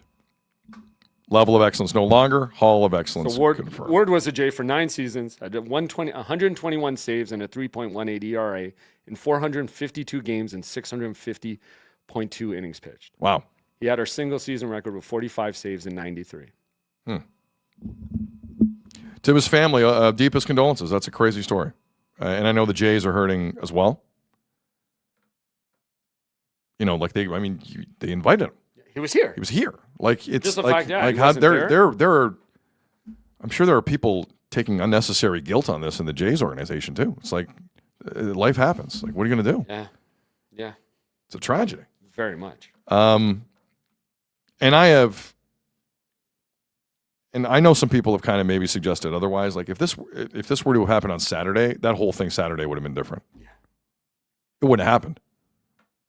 They would have just unveiled it and walked away and started the game. Anyway, it's not something. It's not an important fact in terms of what happened. But I mean, it was oddly close. The events oddly close. Yeah, something might have happened because he wasn't there Saturday, right? So it was sad that he didn't get to make the ceremony. Because everyone was there. Yeah, well, they all there, and they were all spending time Friday night. Yeah. They came in town early, hung out, and just not seeing them there Saturday sucked. Yeah. So we just want to lead with that with the Jays section here. Definitely for have obvious to pay the reasons. respects, yep. Obvious reasons. Okay. Awkward transition. Forgive me as I try. So we'll get into the statue stuff tomorrow because there are elements of the statue I do want to bring up with Azzo and you. But at the end of all of that, Joe Carter came out. By the way, Joe Carter's home run jacket was kind of amazing. Did you not like it? I did. I thought it was cool as hell. It was cool. It looked great. Yeah. It's the nicest home run jacket I've ever seen out of all the home run jackets. You want to put them on? Yeah. It's great. So it was John Schneider and Vlad came out and gave him a specific touch 'em all. I think it was touch 'em all. Touch Joe? them all on the back. On the back. So then, actually, so he said some words before the game, the jacket. So Joe Carter, as they're celebrating the 92-93 team on Saturday, is talking to the crowd, and then he turns to the dugout and has a message. Listen to this. I want to say to the great fans of Toronto, thank you very much. We're getting older, but we want to have some more celebrations in the future. So let's go over there, guys. Let's go over there, guys.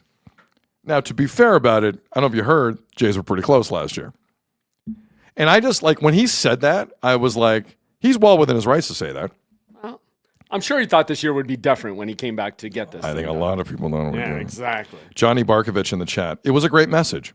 It was, but like for one of the few times this year, I did feel for some guys in that dugout. Because it's not like they didn't put in like an effort last year to try. You know what I mean?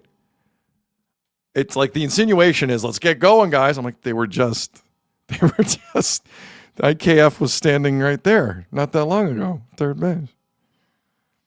So I did feel an ounce of sympathy for the Jays dugout in that moment. And then I heard John Schneider speak, and then it ended. So that message by Carter was pretty clear. Yeah. And it got people's attention. And when you've won 2 World Series in a city, I guess you can say that. He can. So after the game, Mike Wilner of the Toronto Star squared up Mr. Schneider in the postgame after the Jays won a scintillating 1-0 game. Did you see people online, like media folks in the city saying, wow, that's a great win? Did you see that? Oh, of course. 1 run. Because it's a win. Jesus H. Christ, man. How many runs? 1 run? Yeah. Never celebrate a run. 1 run? Okay. Anyway, Mike Willer said to John Schneider, like, what did you make of what Joe Carter said to essentially your face and everyone else's faces? And here's the clip. It starts with the question from Mike. You take what Joe said on the field as a challenge, or?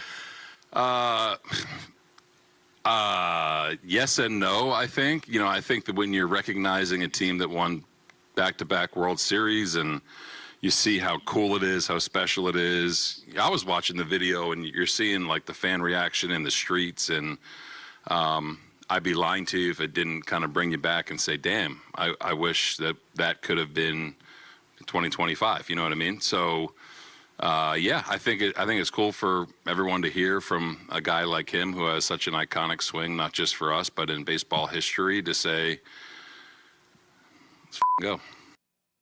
Wow, that's cool how he swore, eh? Oh, that's so cool. That's so cool. Makes the answer the face so of the franchise. Just he's like a 4-year-old that just discovered swearing. He's making his parents laugh. Glad you realized how great it could have been last year to win. I mean, it's true. It would have been great if we won and had celebrations in the streets. Yeah, no kidding. Christopher Bird in the chat. Schneider in over his head. Oh, I'm about to prove that. Grumpy old madman in the chat. Should have been you, Schneids. Got baseball, man. Chris Betty in the chat. We were that close, man. We were. It hurts They were. so much still. Scorpio Canuck. So edgy for him to swear. Chimichanga in the chat. The lazy power move with the F-bomb. Classic Schneids. I don't know if you can tell. I'm kind of tired of it, too. Now, he stopped for a while. He did. But now it's back. Because he's about to get fired. Chris LaRose, as I was saying that, shouldn't Schneider be fired by now? So then, so let's move past the whole the Jays were once a champion and we're almost a champion, but they're not right now thing. As interesting as it is, because I find it interesting. Can I make one point? You know, Yeah, go what ahead. I want to look into, and maybe we'll do this more later on this week. Between 92 and 93, the Jays had like 14 different players on their roster. You know that? The roster wasn't exactly the same. Oh, there's a 92 lot of to turnover from 92 to 93. Like sometimes you have to do that, right? Well, they were also, it helps when you're the highest payroll in baseball. Yeah, but Like- dude, they're up there now. They're but- spending money. Yeah, but they're not like, Yeah, I know, but they're not, like Paul Molitor's like, yeah, I'll go there. But to your point, when they were ruthless, they won. They wanted more. They went out and spent. Oh, you mean money and spending? yeah. Different time. Different time. But So just wanted they to bring were. that up. They were ruthless that way. Different time. They wanted it more. They Yep. didn't do that this year. But anyways, that's besides the point. Let's get Okay, back to Schneider. it's a valid point. It's a valid Get point. back to Schneider. Um, I got a bone now. you got a bone? Yeah. I know you had a bone after Spain won yesterday. God damn it. It's been 4 hours? No. So we have 2 clips of Schneider from the weekend. Jays lose 2 of 3 to the White Sox. They should have got swept. You win a game 1-0. It's kind of a joke. Yep. So they're 7 games below 500. They are last in the American League East. Mm-hmm. They have 4 games with Tampa. Jeez. Who have lost 5 in a row, I believe. Right, but who the Jays are 26 and 33 against over the last 4 seasons, including this year. I think they're 2-5 against them this year. Can I bring you up a stat? But hold on a second. Tampa's the best team in the American League. And then later this week, they have a Boston team who's won 13 straight games. Even the Orioles are on a 7-game winning streak. Oh my God, I didn't even see that. Yeah, they've And won they 7 straight. suck. Right. I think they play Boston now, so one of those streaks coming to an end. But like even the Orioles have won 7 in a row now. The Jays over are, the All-Star The break. Jays are So, 2.5 games back of 4th in the division. That's not nothing. No kidding. Jeez. What I was going to say, you know what they are? They're at 25 and 27 at home. And you know what they were last That's year? the key. 54 and 27. They've already matched their losses at home that they had all of last year. You know what else is rather striking? The 49 come from behind wins from a season ago. Oh, we'll get to that. No one talks about that anymore, right? We'll get to that because No one that's all talks Schneider about that. wants. That's all Schneider wants. Sure. Let's put ourselves in losing positions virtually the 100%. entire season and get away with it. Wait for it. Wait for it. You said we have 2 clips. One of them. Are you saying this is in the first clip? Yeah, 100%. You son of a gun. Mm-hmm. You've been hiding this on me. No, I told you. It annoyed. I'm like, these guys aren't going anywhere. I was like, they're sellers before the game even started on Friday. Okay, so we have 2 clips. Let's see how the weekend progresses. So the first thing we're going to play for you from Schneider is pregame Friday in the dugout during batting practice. Coming out of the All-Star break. Until the second half. Then I'm going to play a clip from the end of the series yesterday.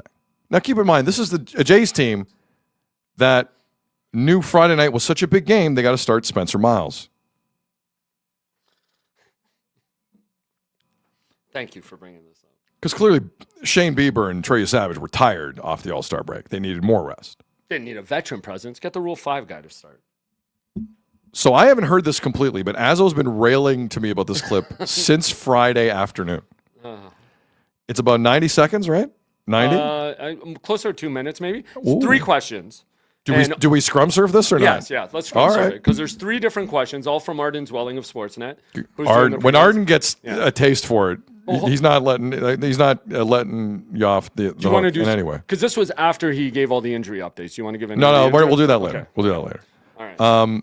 Okay, this is John Schneider about the second half, I would presume, Azzo. Yes. This is the second half? So first he talked about this isn't in here, I cut it out, but why he lined up the rotation that way. You know, giving Cease extra days, putting him in between Right. Savage and thing.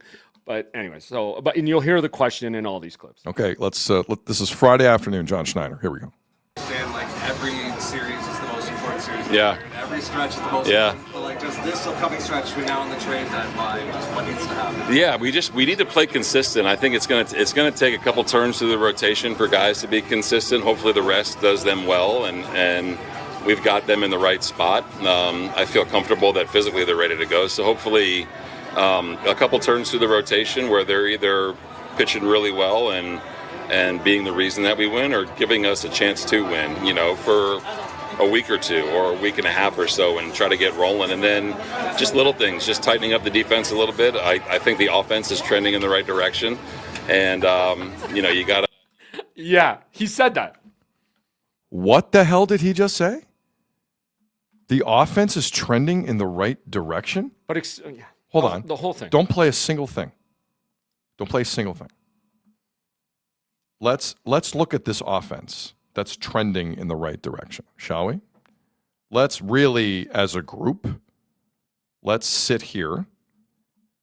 Runs. Azo, do you think runs are important for an offense? So. Well, unless you're winning games 1-0 for the entire year.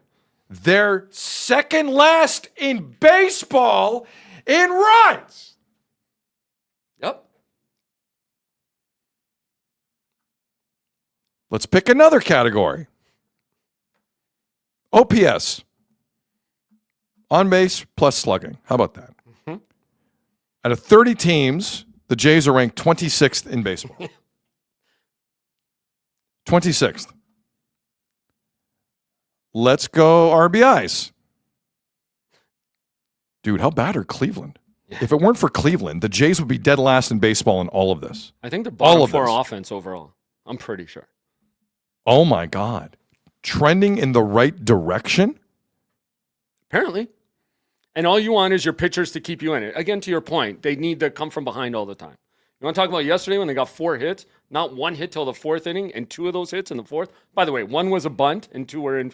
Nathan Lucas had 2 hits. Neither of them left the infield. Talk to me about the Can Control Life in the chat. Bro, he's just doing an interview. But say things that make sense, man. You can't just BS your way through everything. I'm sorry. Yeah. I'm sorry. You can't. We're all watching this. There has to be some honesty in this. They're in last. Again. You know who knows what it's like to be a last place manager in that division? John Schneider. Yeah. Oh, man. I had no idea that was coming. And again, saying keep the pitchers just need to keep us in it and give us a chance to win. Whoa. So you want to just come from behind all the time. Like, what are you talking about with this approach? You saw in San Diego, when they get a 5-0 lead, it changes everything. Go up. They had chances, even Friday night, out of the gate. Could have scored in the first inning. They didn't. And all of a sudden, Spencer Miles unravels. If he has a lead, probably changes things. Please play more of that. Together, not just some series wins, but you got to string together some wins. And I always say it starts on the mound with the starters. You got to put together not just series wins, but wins. Well, wins get you to series wins. He said it backwards, I think. But anyways, no one pick on. But why does it start with the starters? It's a great point because they're the ones who have to keep you in it. And by the way, if it starts with the starters, great. Why are you pitching Spencer Miles? To start the second half. If it starts with the starters, start the starter. And what was the hell's wrong with this guy? And he's going to give him a couple times through the rotation to get comfortable. He understands the trade deadline's in 2 weeks now, right? What do you mean? The question was, how are you going to approach the trade deadline? Well, give these guys a couple times through the rotation. Dude, you're in win now. You have to be. You're last. Yeah, exactly. Do you know this is a thing that's happening to you? Wait for the next one. Please play. Known for your defense over the years. Yeah, it's been weird. It's been a weird season when you look at them. The pitchers especially. I know a lot of the actual errors have been in our pitchers, but I think there was time early in the year where some guys that are elite defenders, I think, just weren't making plays that they had made in the past. So hold on. I'm going to clarify this. He was asked about their defense, which, by the way, is tied for 6th worst in the majors. They're that bad, eh? But he blamed pitchers for not being good defenders. What? Yeah, I don't know what he's saying there. Can you go back to the start of that? Did we hear everything we needed from Arden on that question, do you think? He's like, so you guys were known for your defense. I don't know how far back I went here, but let's go. Hold on, 1 second here. The chat's running. Christopher Bird, Mattingly, we miss you. Phillies how are the Phillies doing? Yeah, they're doing pretty well. How are they doing it? They're doing let's see. No, but let's drill down in this. I got it. They're 10 games above 500. And in first place in that division. Look at that. Oh, no, sorry. Wait. No, the Braves are first. The Braves are first. Phillies are 10 games above 500. Last year's schedule. Wow. They caught up to them anyway. That's starters being starters right there for Philadelphia. That's what that's about. All right, go ahead, Ezra. So, listen, Arden asked him about their defense as a whole. Yeah. Oh, sorry. Go ahead. I think there was time early in the year where some guys that are elite defenders, I think, just weren't making plays that they had made in the past. So I look back at kind of the recipe for success last year. The defense and the contact ability always gave us a chance to win, and I think that skated us a little bit. So, again, I always say it's playing in sync, right? So giving yourself a chance, or if you are trailing, giving yourself a chance to come back. So that needs to happen a lot more consistently. So again, you know who can fix that? You're the manager. Talk to these guys. You're just waiting for it to balance out or for it to fix itself. What are you talking about? There's one more. Good. A couple games in San Diego, just controlling base runners. Yeah. That's That's always a big part of it. You know, I feel like starters and relievers, you know what I mean? Pitching today, you know, it's so focused on stuff and swing and miss stuff, but the art of pitching, controlling the running game, fielding your position, it's going to add up, you know, and I think that there were some glaring examples on that road trip of, you know, an extra 90 feet can mean the difference in the game, and it's something we talk about constantly, and the guys have to just go out and do it. Jack in the chat, too much gaslighting going on here. I would agree with that. Yeah, and asked about holding would agree runners with that. on. Guys just running on them at will. Yeah, guys can fix that. Well, make them fix it. How is this not being worked on when you know it's an issue? Again, they asked about the defense, and yeah, pitchers haven't been. I didn't understand the pitcher part of that. I have no idea what the hell John Schneider was talking about. I don't think he knows what he's talking about. He's swimming right now. Well, that was him before the series. And by the way, it's their 100th game tonight. Like, when are you expecting this bounce back? Amen. They got the AL East right where they want them. 100th game tonight, Asa. You think Vladdy could hit a home run at home and for the 100th game of the season? Like, I have to be brutally honest. Like, hold that thought. Hold that thought. No, to hell with it. I want to talk about this now. So all these legends are in town for the Jays. And Vladdy's still not going to hit a home run at Rogers Center. Apparently not. Like, really. Guys, listen to me. He's not a home run hitter. I've seen home run hitters. He's not one. He's gone on heaters. Definitely. He is not a consistent home run hitter in the major leagues. And you just gave him $500 million. Not even an extra base hitter now these days. Again, they're 65% away through their home schedule this year. And they've matched their total of losses at home. To me, it's not a good team. This has the potential to make the Vernon Wells contract look respectable. We're nearly August here. So where's his confidence going to go from here? Great question. Like, I think we got like all of those legends in town over the weekend. Joe Carter is calling your ass out in front of everybody. Because he just got a statue? Because he did what? He had a home run in a big moment. But Joe Carter, that was his career. Yes, I agree. He was a home run hitter. And there were a few on those teams. Yeah. I mean, I can't believe.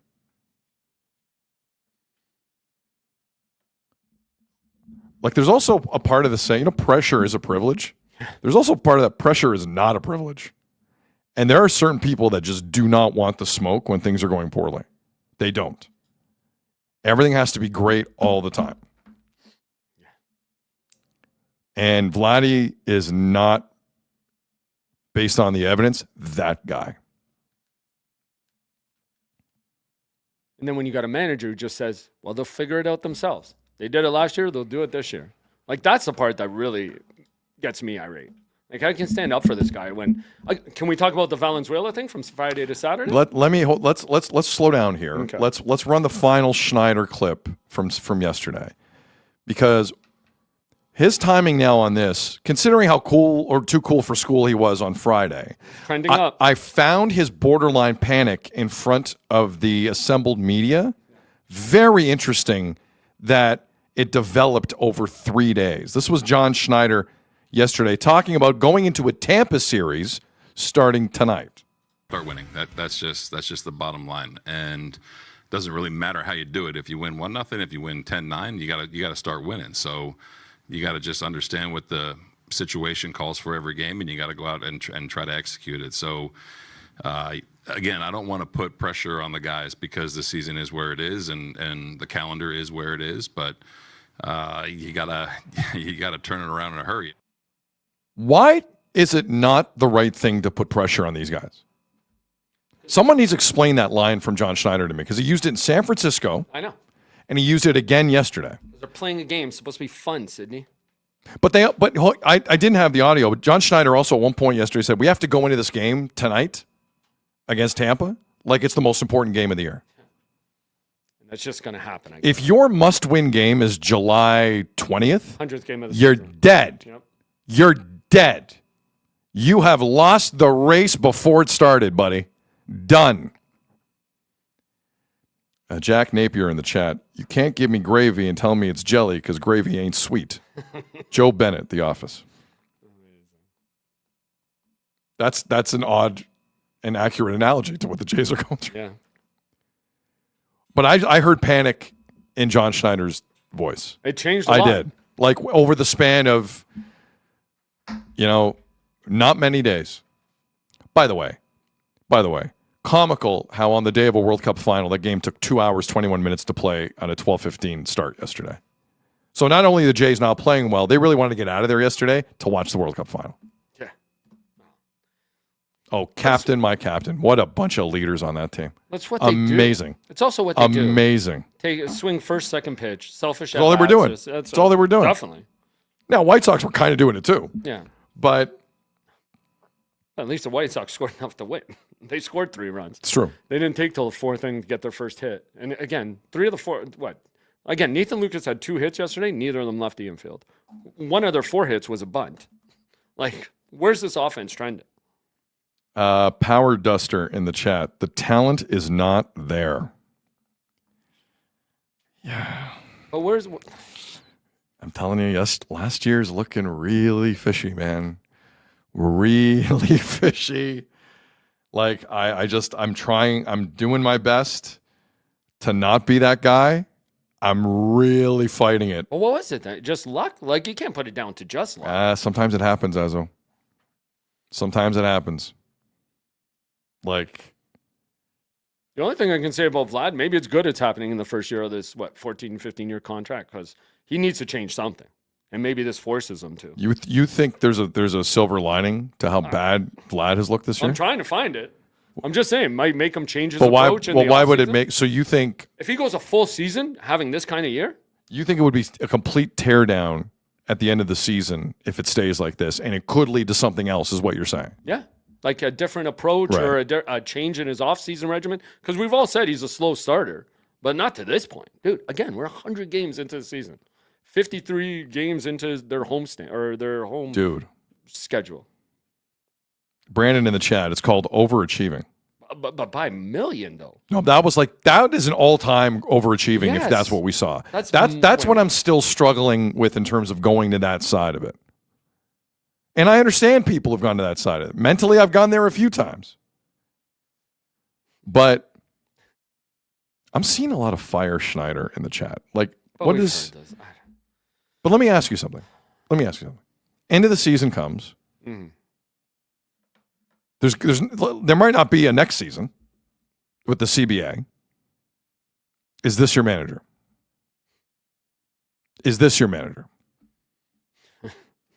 You've paid Vladdy $500 million.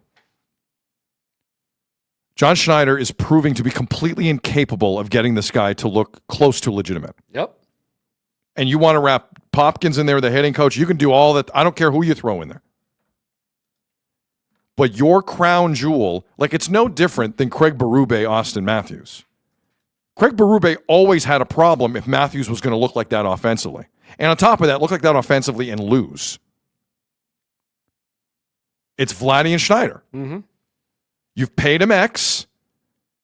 You're going to sit there and watch John Schneider completely mishandle this guy? I don't know. And waste those years. How many Jay fans at the end of this season with a lockout potentially coming would go, guys, we can't lose Schneider? No, I'm being serious. No, there isn't. There can't be. I know guys defend him in this market and stuff, but you can after this. With the expectations, what they were, and this record is what they is, where they're at. Like, this team doesn't even show fight, man. It's sad to watch. Like, it gives you no hope. Like, those games, 3-0, 1-0, like, the minute they're down, you don't even want to watch it. Like, these games aren't even enjoyable to watch. There's no fight in this team. Christopher Bird in the chat, they're connected at the hip, Schneider and Vladdy. Until they're not. And maybe that's what Vladdy needs. Until they're not. Yeah. Been a lot of people comfortable with Vladdy, around Vladdy down through the years. He has not developed into an MVP player. Not even close. Not even close. That is not debatable. So why don't you try something different? Do you think this organization had an opportunity to say, Don Mattingly, would you like to stay as manager? Well, I think that's what Don Mattingly hoped. And how much? But it was never, the way the Jays operated was never happening. No. He was there to guide. He was like the consigliere of John Schneider. They needed him there. It's proven too. Like he did something. He talked to people. He knew. He might have been pulling strings behind it. I don't know. Or talking to people behind John's back. Who knows? But he obviously made some kind of difference. Like, again, everything with John is like, yeah, these guys will figure it out. They did it last year. Like, it's what it sounds like to me. Power Duster in the chat. Great handle, by the way. Interesting point. Also, the soul-crushing nature of last year cannot be underplayed. Yep. It's definitely a solid point. Like, you want to ruin the mood in a clubhouse? Think people around you were dumb. Yeah. Those guys know they should have won. They were devastated by that. They'll tell you that. Ernie will tell you that. David Schneider will tell you that. How many veterans in that clubhouse look at John Schneider and like, that's a major league manager? How many? But who are the veterans in this? Like, I mean, Gosman. Right, but he's done. Scherzer. I'm just saying the guys who were here. No, I know. I'm just saying. What like, I'm saying are guys who were here. Your everyday position players, right? Jimenez. Like Ernie, yeah. Jimenez. Maybe. Guys who have like a bit of a resume. But that's it, really. Springer. Yeah. But Springer's always like there to have fun too. I'm just saying, like guys like Nathan Lucas and Ernie Clement, like these are guys other teams came up and they found their home here. So they're not going to challenge the manager. They're not. Vladdy's not going to challenge. That's his guy. Who else in this lineup does? Again, tell me what the Okamoto, the new guy? No. Right? Kirky? No. I don't know. I just don't see where those. This team doesn't have those veteran guys. Springer should be it. He is partly it. But we know Springer likes to have more fun than be that serious. Yeah, I've had enough of the fun from Springer. No, I'm with you. Give a damn about his smiling face. Like it was the pitcher that went to the Orioles. Why can't I'm blanking on his name? But I can't get that mad. I can't get that mad at Springer. He carried them last year. No. Agreed. It's just the whole smiley. He could be one of the best Jays we've had. Like that, he lived up to the contract. I'm sorry. Who's the pitcher that left for Baltimore last year? Well, I mean Bassett. I don't know if he left. Chris Bassett. They just wouldn't resign him. Right. But he was a guy who was always serious and holding these guys accountable. I like that. I definitely like that. I just don't know they have any of those guys in this locker room right now. I don't. Yeah, I agree with that. I agree with that. Like to your point, I know what you're saying. Who looks at these guys? But to think we had that last year. We did have that. Twice. 3 times. Chris Pettigrew in the chat. I just tuned in. Really, guy, you're wearing a Spain shirt? The game was horrible. But I don't get that either. So the bad game, so you can't wear it, like no one can wear a jersey. And I picked them to win the tournament. I'm celebrating my pick. What does that even mean? What does that mean? They won. They're champs. Could be worse in the chat. We need a Whit Merrifield. I don't know about that. Okay. Guess what? We have an Anthony Santander update. We have an Anthony Santander update. Is it good? It's awful. It's the worst. Also, in that really, really fascinating pregame media availability that you heard a little bit of, courtesy of Azzo, we got an injury update on a few players. Max Scherzer needed 19 cortisone shots on his right thumb. 3, actually. Maybe 3. Pretty close. Felt like 19. I mean, how many cortisone shots can you take? I thought you can't take that many of them. Addison Barger, aside from bad shoulders and knees, is fine. And Anthony Santander, according to Keegan Matheson's tweet, I'm going to read Keegan's tweet. Anthony Santander felt something in his surgically repaired shoulder again and got another cortisone shot. He has not started hitting. At this point, it's obviously getting less and less likely that we see him this season.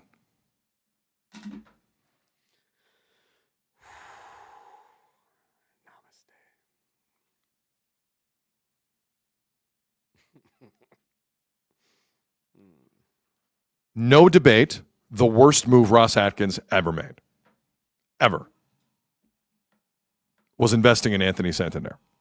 There's nothing else on the table close. Nothing. Don't worry, Sid. He has an opt-out in 2028. Can we give him the Boba Fett opt-out this year? Can we do that? I can't wait for him to get surgery a week before next year's spring training. I'm really looking forward to that. Y'all wanted Anthony Santander updates? There you go. Having fun yet? Are we having fun yet with Anthony Santander? No 3-putting in the chat. Who's worse, Santander or Vladdy? Who's producing more for their team right now, Santander or Vladdy? Especially at home. Hey, Vladdy, didn't you have the RBI on the 1-0 RBI on or no, it was the run. He was the run that scored on Saturday. There are people in the chat happy with that. Death Clutch 2000. Santander's gone. No, but you're paying him. Chris LaRose in the chat. Whoop, whoop. Is Second it womp, year. womp, or womp, womp? You can do Whoop, both. whoop. I've heard both. But Santander, like, second year of a 5-year deal, he's played 54 games for this. He's the worst. He's the worst. Hasn't come into shape twice now in camp. Twice. Wow. Jeff in the chat. Santander is the Yakapurtle of the Jays. Hold on. Yakapurtle gives you 20 minutes. He at least plays some of the regulars. Don't tell me he's the Yakapurtle. That's unfair to Yak. Yakety Yak. Yeah. So as bad as Santander, he played 54 games for the Jays last year and hit 6 home runs. So if Vladdy goes the next 2 games. Sorry, Santander hit 6 home runs last year. 6 home runs in 54 games. Vladdy's at 6. Today's the 50. What did I say? Man, it's the 100th game. So Chris LaRose, we've been waiting for this update since episode 1. Oh man! Wow. So there you go, Anthony Santander. Look, it's not that bad. It's just when he tried to do the thing they're paying him for, he can't do it. Other than that, everything's great. It'll only be, 5 to 6 months? And now it's 6 months, and he's still dealing with it. Cool. There's your update. What were the other Jays things you wanted to get to, Azza? No. And Jimmy Garcia was another one. Oh, Brendan Valenzuela, Friday, Saturday. Oh, they sat him Saturday, right? Yeah, so, must win. Like, first time, I think, since... Okay, first of all... Valenzuela's numbers have gone down since they put Kirky in the lineup almost every day. Right. And Valenzuela's not hitting as great. But coming off the break, they put both catchers in the lineup. Because, hey, if it's win now, you got to have your best lineup out there. I'll never understand that. How old is Brandon Valenzuela again? How old is he? I gotta look this up.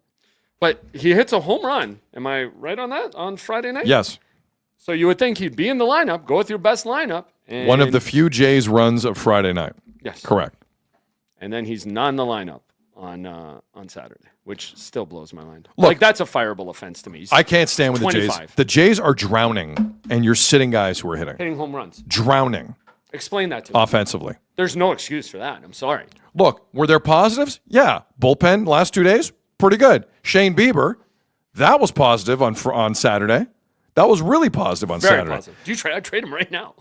Trey Savage, 9 Ks, 2 walks. I'll take that.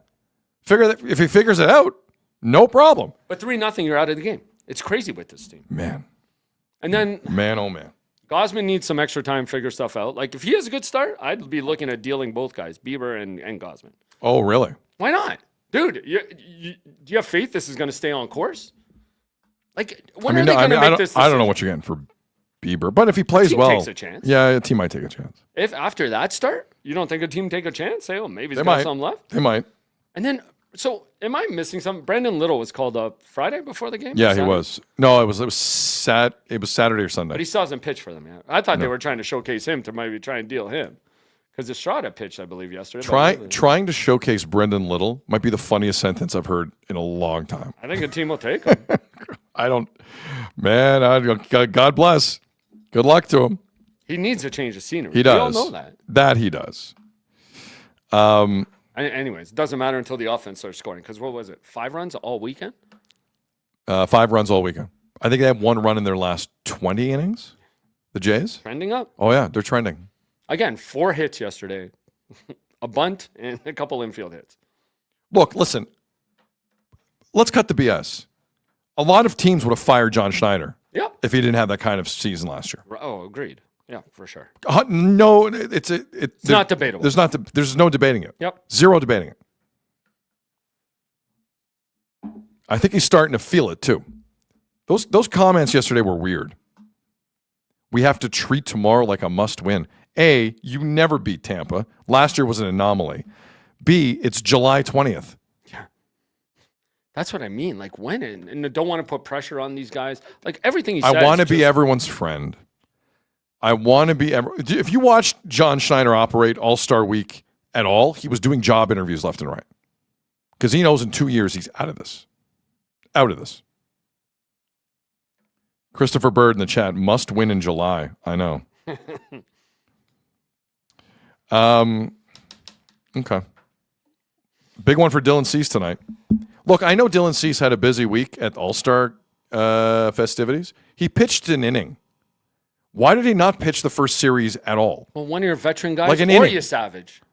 That's crazy. Well, Why you wouldn't want? You Savage pitched, but like No, but why not saying, the first game? Sid, you got to set the tone when you're coming out and I'm trying a big to win. believer in setting the tone. So you either have a veteran guy who can go out there and lay it down for you and give you a chance. Like, you got to win that first game to get. He said. But you know what drives me nuts too about this team? All they tell you is the analytics said this, the analytics said that. Spencer Miles without an opener has been garbage. Yeah, I think he's. A good He has start. an ERA of like 9. Yeah. No, he's been terrible. No, I was saying I think he had one good start and it was his last one when he started. And that's what you come out of the All-Star break That's with? what I'm saying. It says to me this team's not serious about winning. You put your rookie, who's a Rule 5 guy, to start your second taking half. a dart, closing your eyes. What was that? Let's do that. Yeah, it's crazy, man. No clue. And they all got extensions. All of them. They got extensions. All of them. Again, that's why I wanted to bring up even that. Jesus. The back-to-back World Series champs changed 14 players. Like, more could have been done in the offseason to fix this, guys, rather than just bringing back Scherzer, bringing back. Sometimes you got to step it up. Like, you bring things. If you get that close to winning and you really want to push it over the line, you make some good changes and you bring some good guys in. Lionel Messi has penned a letter. Oh, boy. And I'm just kind of skimming through it now.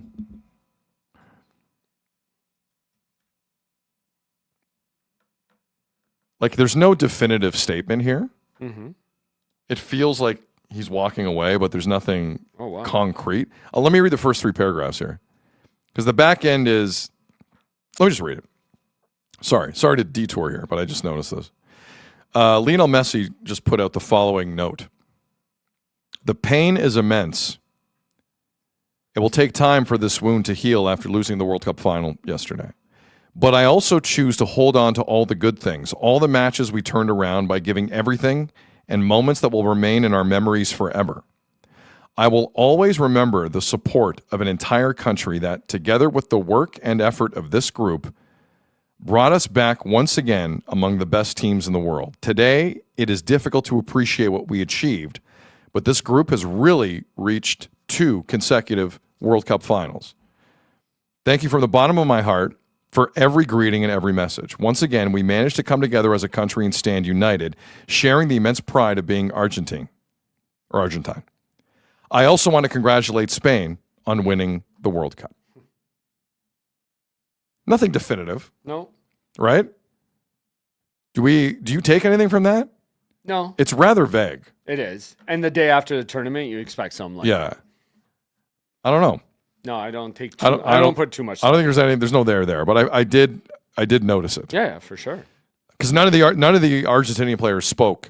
I think he knows that makes them look bad, like right? cowards. Yeah. What? No, it kind of makes them look bad. It made them all look bad. Yeah, without a doubt. It's a pathetic display for a team that's pathetic whenever they lose. When you skip the mix zone like that, They're as like a children team, every time. Exactly. Go back in World Cup history every time. That's the reaction from Argentina. No more, no less. It's the same garbage every time. There's a fight. There's punches thrown. Everyone runs off. Okay, that's fine. But part of that drive does fuel them, to their credit. And they've been to a lot of World Cup finals, man. A lot. Oh, recently, yeah. Well, no, overall. History, yeah, you're right. They were in the first World Cup final in 1930, 1978, 1986, 1990. Yeah, wow. I didn't realize that many. 2014, 2022, 2026. They have a long history. And we'll see where they go from here. But nothing definitive from Lionel Messi is the headline out of that. The headline is there's no real headlines. Do we have time for Bryson DeChambeau or not? If you want to do it, why not? Let's do it. Can't push it. We should do it. We should do it today, right? Yeah. Okay. So, two guys shot 62s on Friday at the British Open at Royal Birkdale. Do you know who shot a 61? No one. So you shoot a 62 in a major championship. It's kind of a big deal. Two guys Friday, Sam Burns, who didn't think he'd be there because his wife was expecting the week of and the baby came early, so he went and had a good week. And Lucas Herbert from Australia.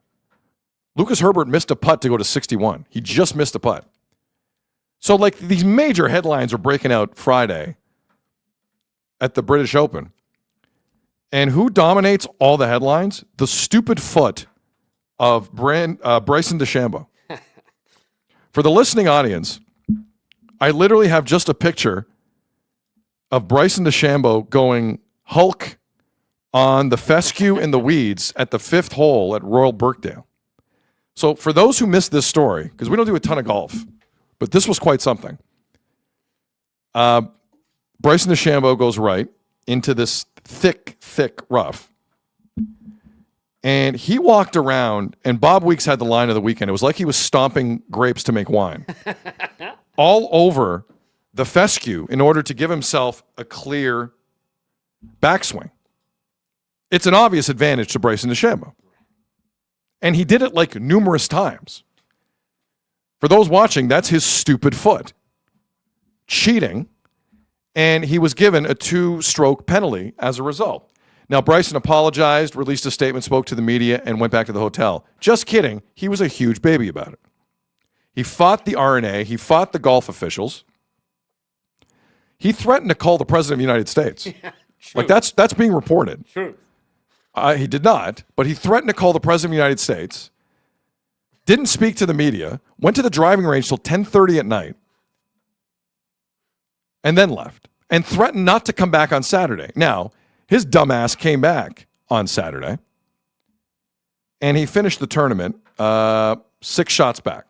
So the 2-stroke penalty didn't kill him. But he was an idiot. And some of the biggest names in golf had some takes on this.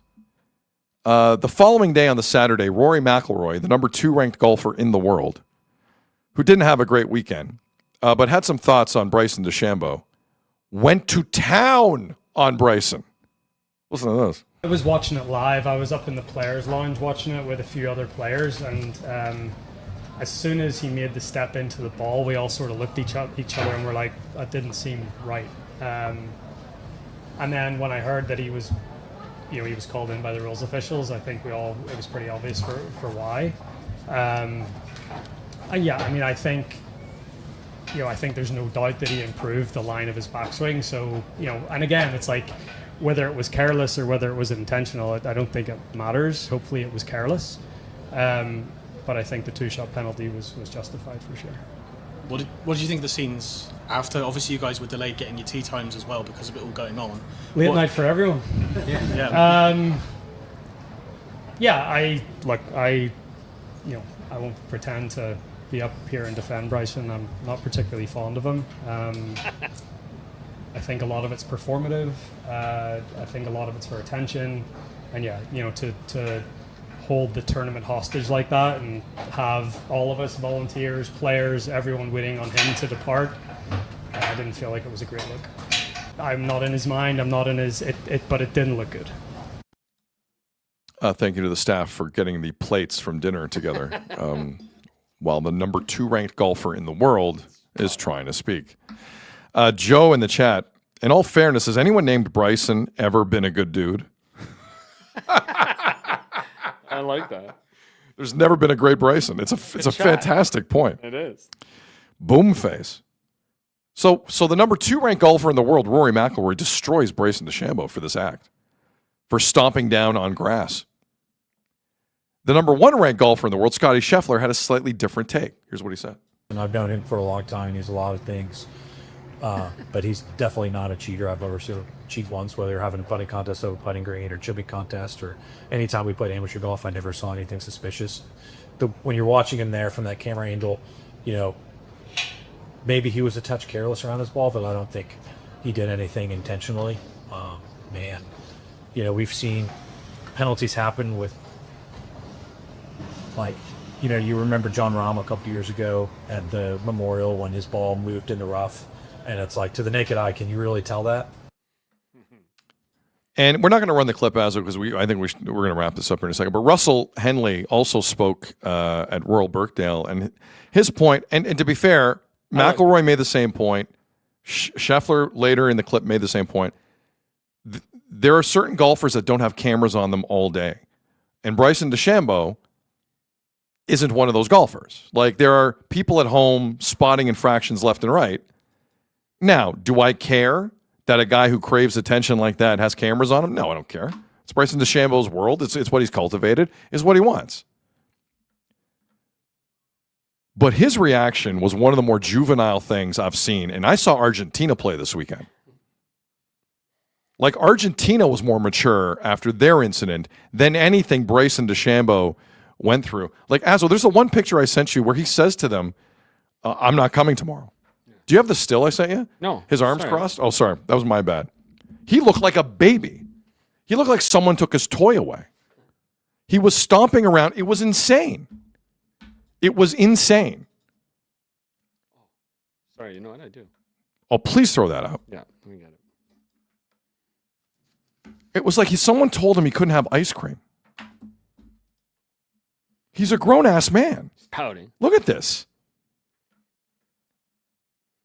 But I got to be honest. I got to be honest, because I've been accused of this myself. The most punchable face in sports is right here, and not the rules officials from the you can't see RNA. that face. He is. He's a complete embarrassment to a sport. Yeah. Like, there's no. Is there any defending any of that? First off, he did cheat. He knew exactly what he was doing. Rule. His backswing would have been improved mightily by doing the stomp. Of course. Stomp the yard. And he was caught red-handed. And he was too stupid enough to think he was going to get caught red-handed. You don't think ESPN have cameras on him? Or NBC or whoever was covering it? Idiot. Idiot. I couldn't, and I applaud. I know there's a lot of people who think Rory McIlroy is also kind of full of it. I loved everything McIlroy said in that. Everything. Good for him. Anything you want to add to that? No, just to your point, like saying you're not coming back tomorrow, you're going to call the president, whatever it was. Like, all of that, just, man, one thing after, and then shows up. Like, just even worse. Wonderful. Just threats after threats. Wonderful day in the chat. That face is a crime.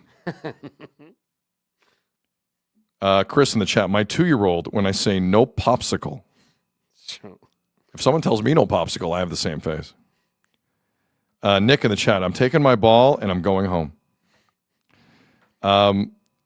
Just such a baby. I really, really don't like this guy. I do not like this guy. But you need your villains. I like that he's involved and that people hate him this much. The best part is at 18 on Saturday when he was hamming it up with the crowd about the fescue, and he would go on to bogey the hole. Love it. Love it. Keep doing you, Bryson. Keep doing you. Maybe you'll win a non-pandemic Grand Slam one day. Maybe. Wow. It's great to have a guy to root against, though, especially if he's in. It is falls fun. Out on Sunday. It is fun. But what I hate the most, the punk was too much of a coward to speak to the media. Yeah. No. Now, considering he has like a huge YouTube channel, maybe he's just saving it for YouTube. But he was too much of a coward to speak to the British press. What a loser. I thought I read he would answer questions as long as they were pre-approved. Like I said, a loser. Yeah, no, agreed. That's what I mean. That's hey, guess even what? worse. Guess what? You and I have seen that. That's even loser worse. move. Yeah, I agree. It's even loser worse. move. Yeah. Are you an adult? Do you do this for a living? Be a man and a woman about it and just take the question. You confident who you are? Take the question. Yep. You a coward? Ask for the questions ahead of time. Idiot. Look at this face. Look at this face. There are 10-year-olds with more maturity in this idiot. I love it. Wouldn't speak to the media. Love it. Just scared. Scared. And everyone knows it. And that crowd was way too nice to him on Saturday and Sunday. He disrespected the entire tournament. Agreed. That's the insulting part of it all. It's true. But the British Open and their officials need balls too. If someone says I'm not coming tomorrow, you call them out on that. Yeah. Commit or no? You hear? Later. Go. Go home. Go to your part of Florida, wherever you're from. I just couldn't believe it. We rarely talk about golf this much on the show. Well, for him, see, that's why he's good for the sport. I don't think he's good for the sport. I think he's good for a show like us. Yeah. I think he's good for content. He's not. I don't think he's great for golf. But other golfers want to just beat him so badly. Like he's a guy. Like you heard Rory say, I don't like this guy. I love that. I'm not a big Brooks Koepka guy. I was hoping one day he'd just drop him with the right hand. That would be. I fun. really did. Good. Oh, when you have other golfers not liking you and just want to beat you that bad, I'm here for it, man. You need those rivalries. Christopher in the chat. Big bad is bad for golf. You need a little bad. By the way, Ryan Fox winning the British Open from New Zealand. Yeah. Fastest golfer ever. Good for you. Good for you. I've golfed with people where I needed to shave after 3 holes. Like what are you doing? A fast player. Fast players are where it's at. Kids, if you're taking up golf, 2 things. Don't be like this idiot Bryson DeChambeau. And play fast. That's it. It's good for you. All right. Anything else, Azo? I think we're good. I'm good, man. We are good. Say like and subscribe, please. And we already told you about the Anthony Santander. Yeah, we did. You had an update. You're welcome. There, you wanted one? He will never play another game for the Jays. You wanted it? There it is. There it is. I think next year, salary goes down. So if you didn't play this year, you probably won't play next year. How many years left has he got? 2? Well, he has an opt-out in 2028. No, it's like, wasn't it a 5-year deal? Oh, my God. I think you're right. 5-year, $92.5 million. Dude. Anthony Santander has 3 years left on his contract. Oh, no. It only goes down a little. This year is making 11.8. Next year makes 11.5. Well, hey, listen. In a salary cap world in Major League Baseball, we all chuckle now. That's the deal you want. It's true. The de-escalator. Wow. Yeah, and then in 2028, it goes down when he has the opt-out. Wow. 9.5, then 7.2. And then club option for the last year, $15 million. All right. Woo! So that's got, like, barring any breaking news, that's going to be our last 2-hour show for a bit. But we'll be here every day. Fun stuff, though? Oh, I think so. Yeah, hell yeah. Because you know who's fun? The Jays. Well, the following has not happened yet. The Kawhi resolution. Yeah. The Morgan Riley trade. Mm-hmm. Dylan Larkin, Werenski. Any further John Chaika trade? Yeah. Where's LeBron going? That's true, too. Who's coaching England? Mm-hmm. And all the great grassroots Canada soccer Jesse Marsh news. I can't wait for it. Can't wait for it. Okay. I think we're done. On behalf of Jeff Azzopardi and everyone here at Sick Media, I'm Sid. Oh, what's going on? Nothing, sorry. Oh, I think you have news. Don't do that. No.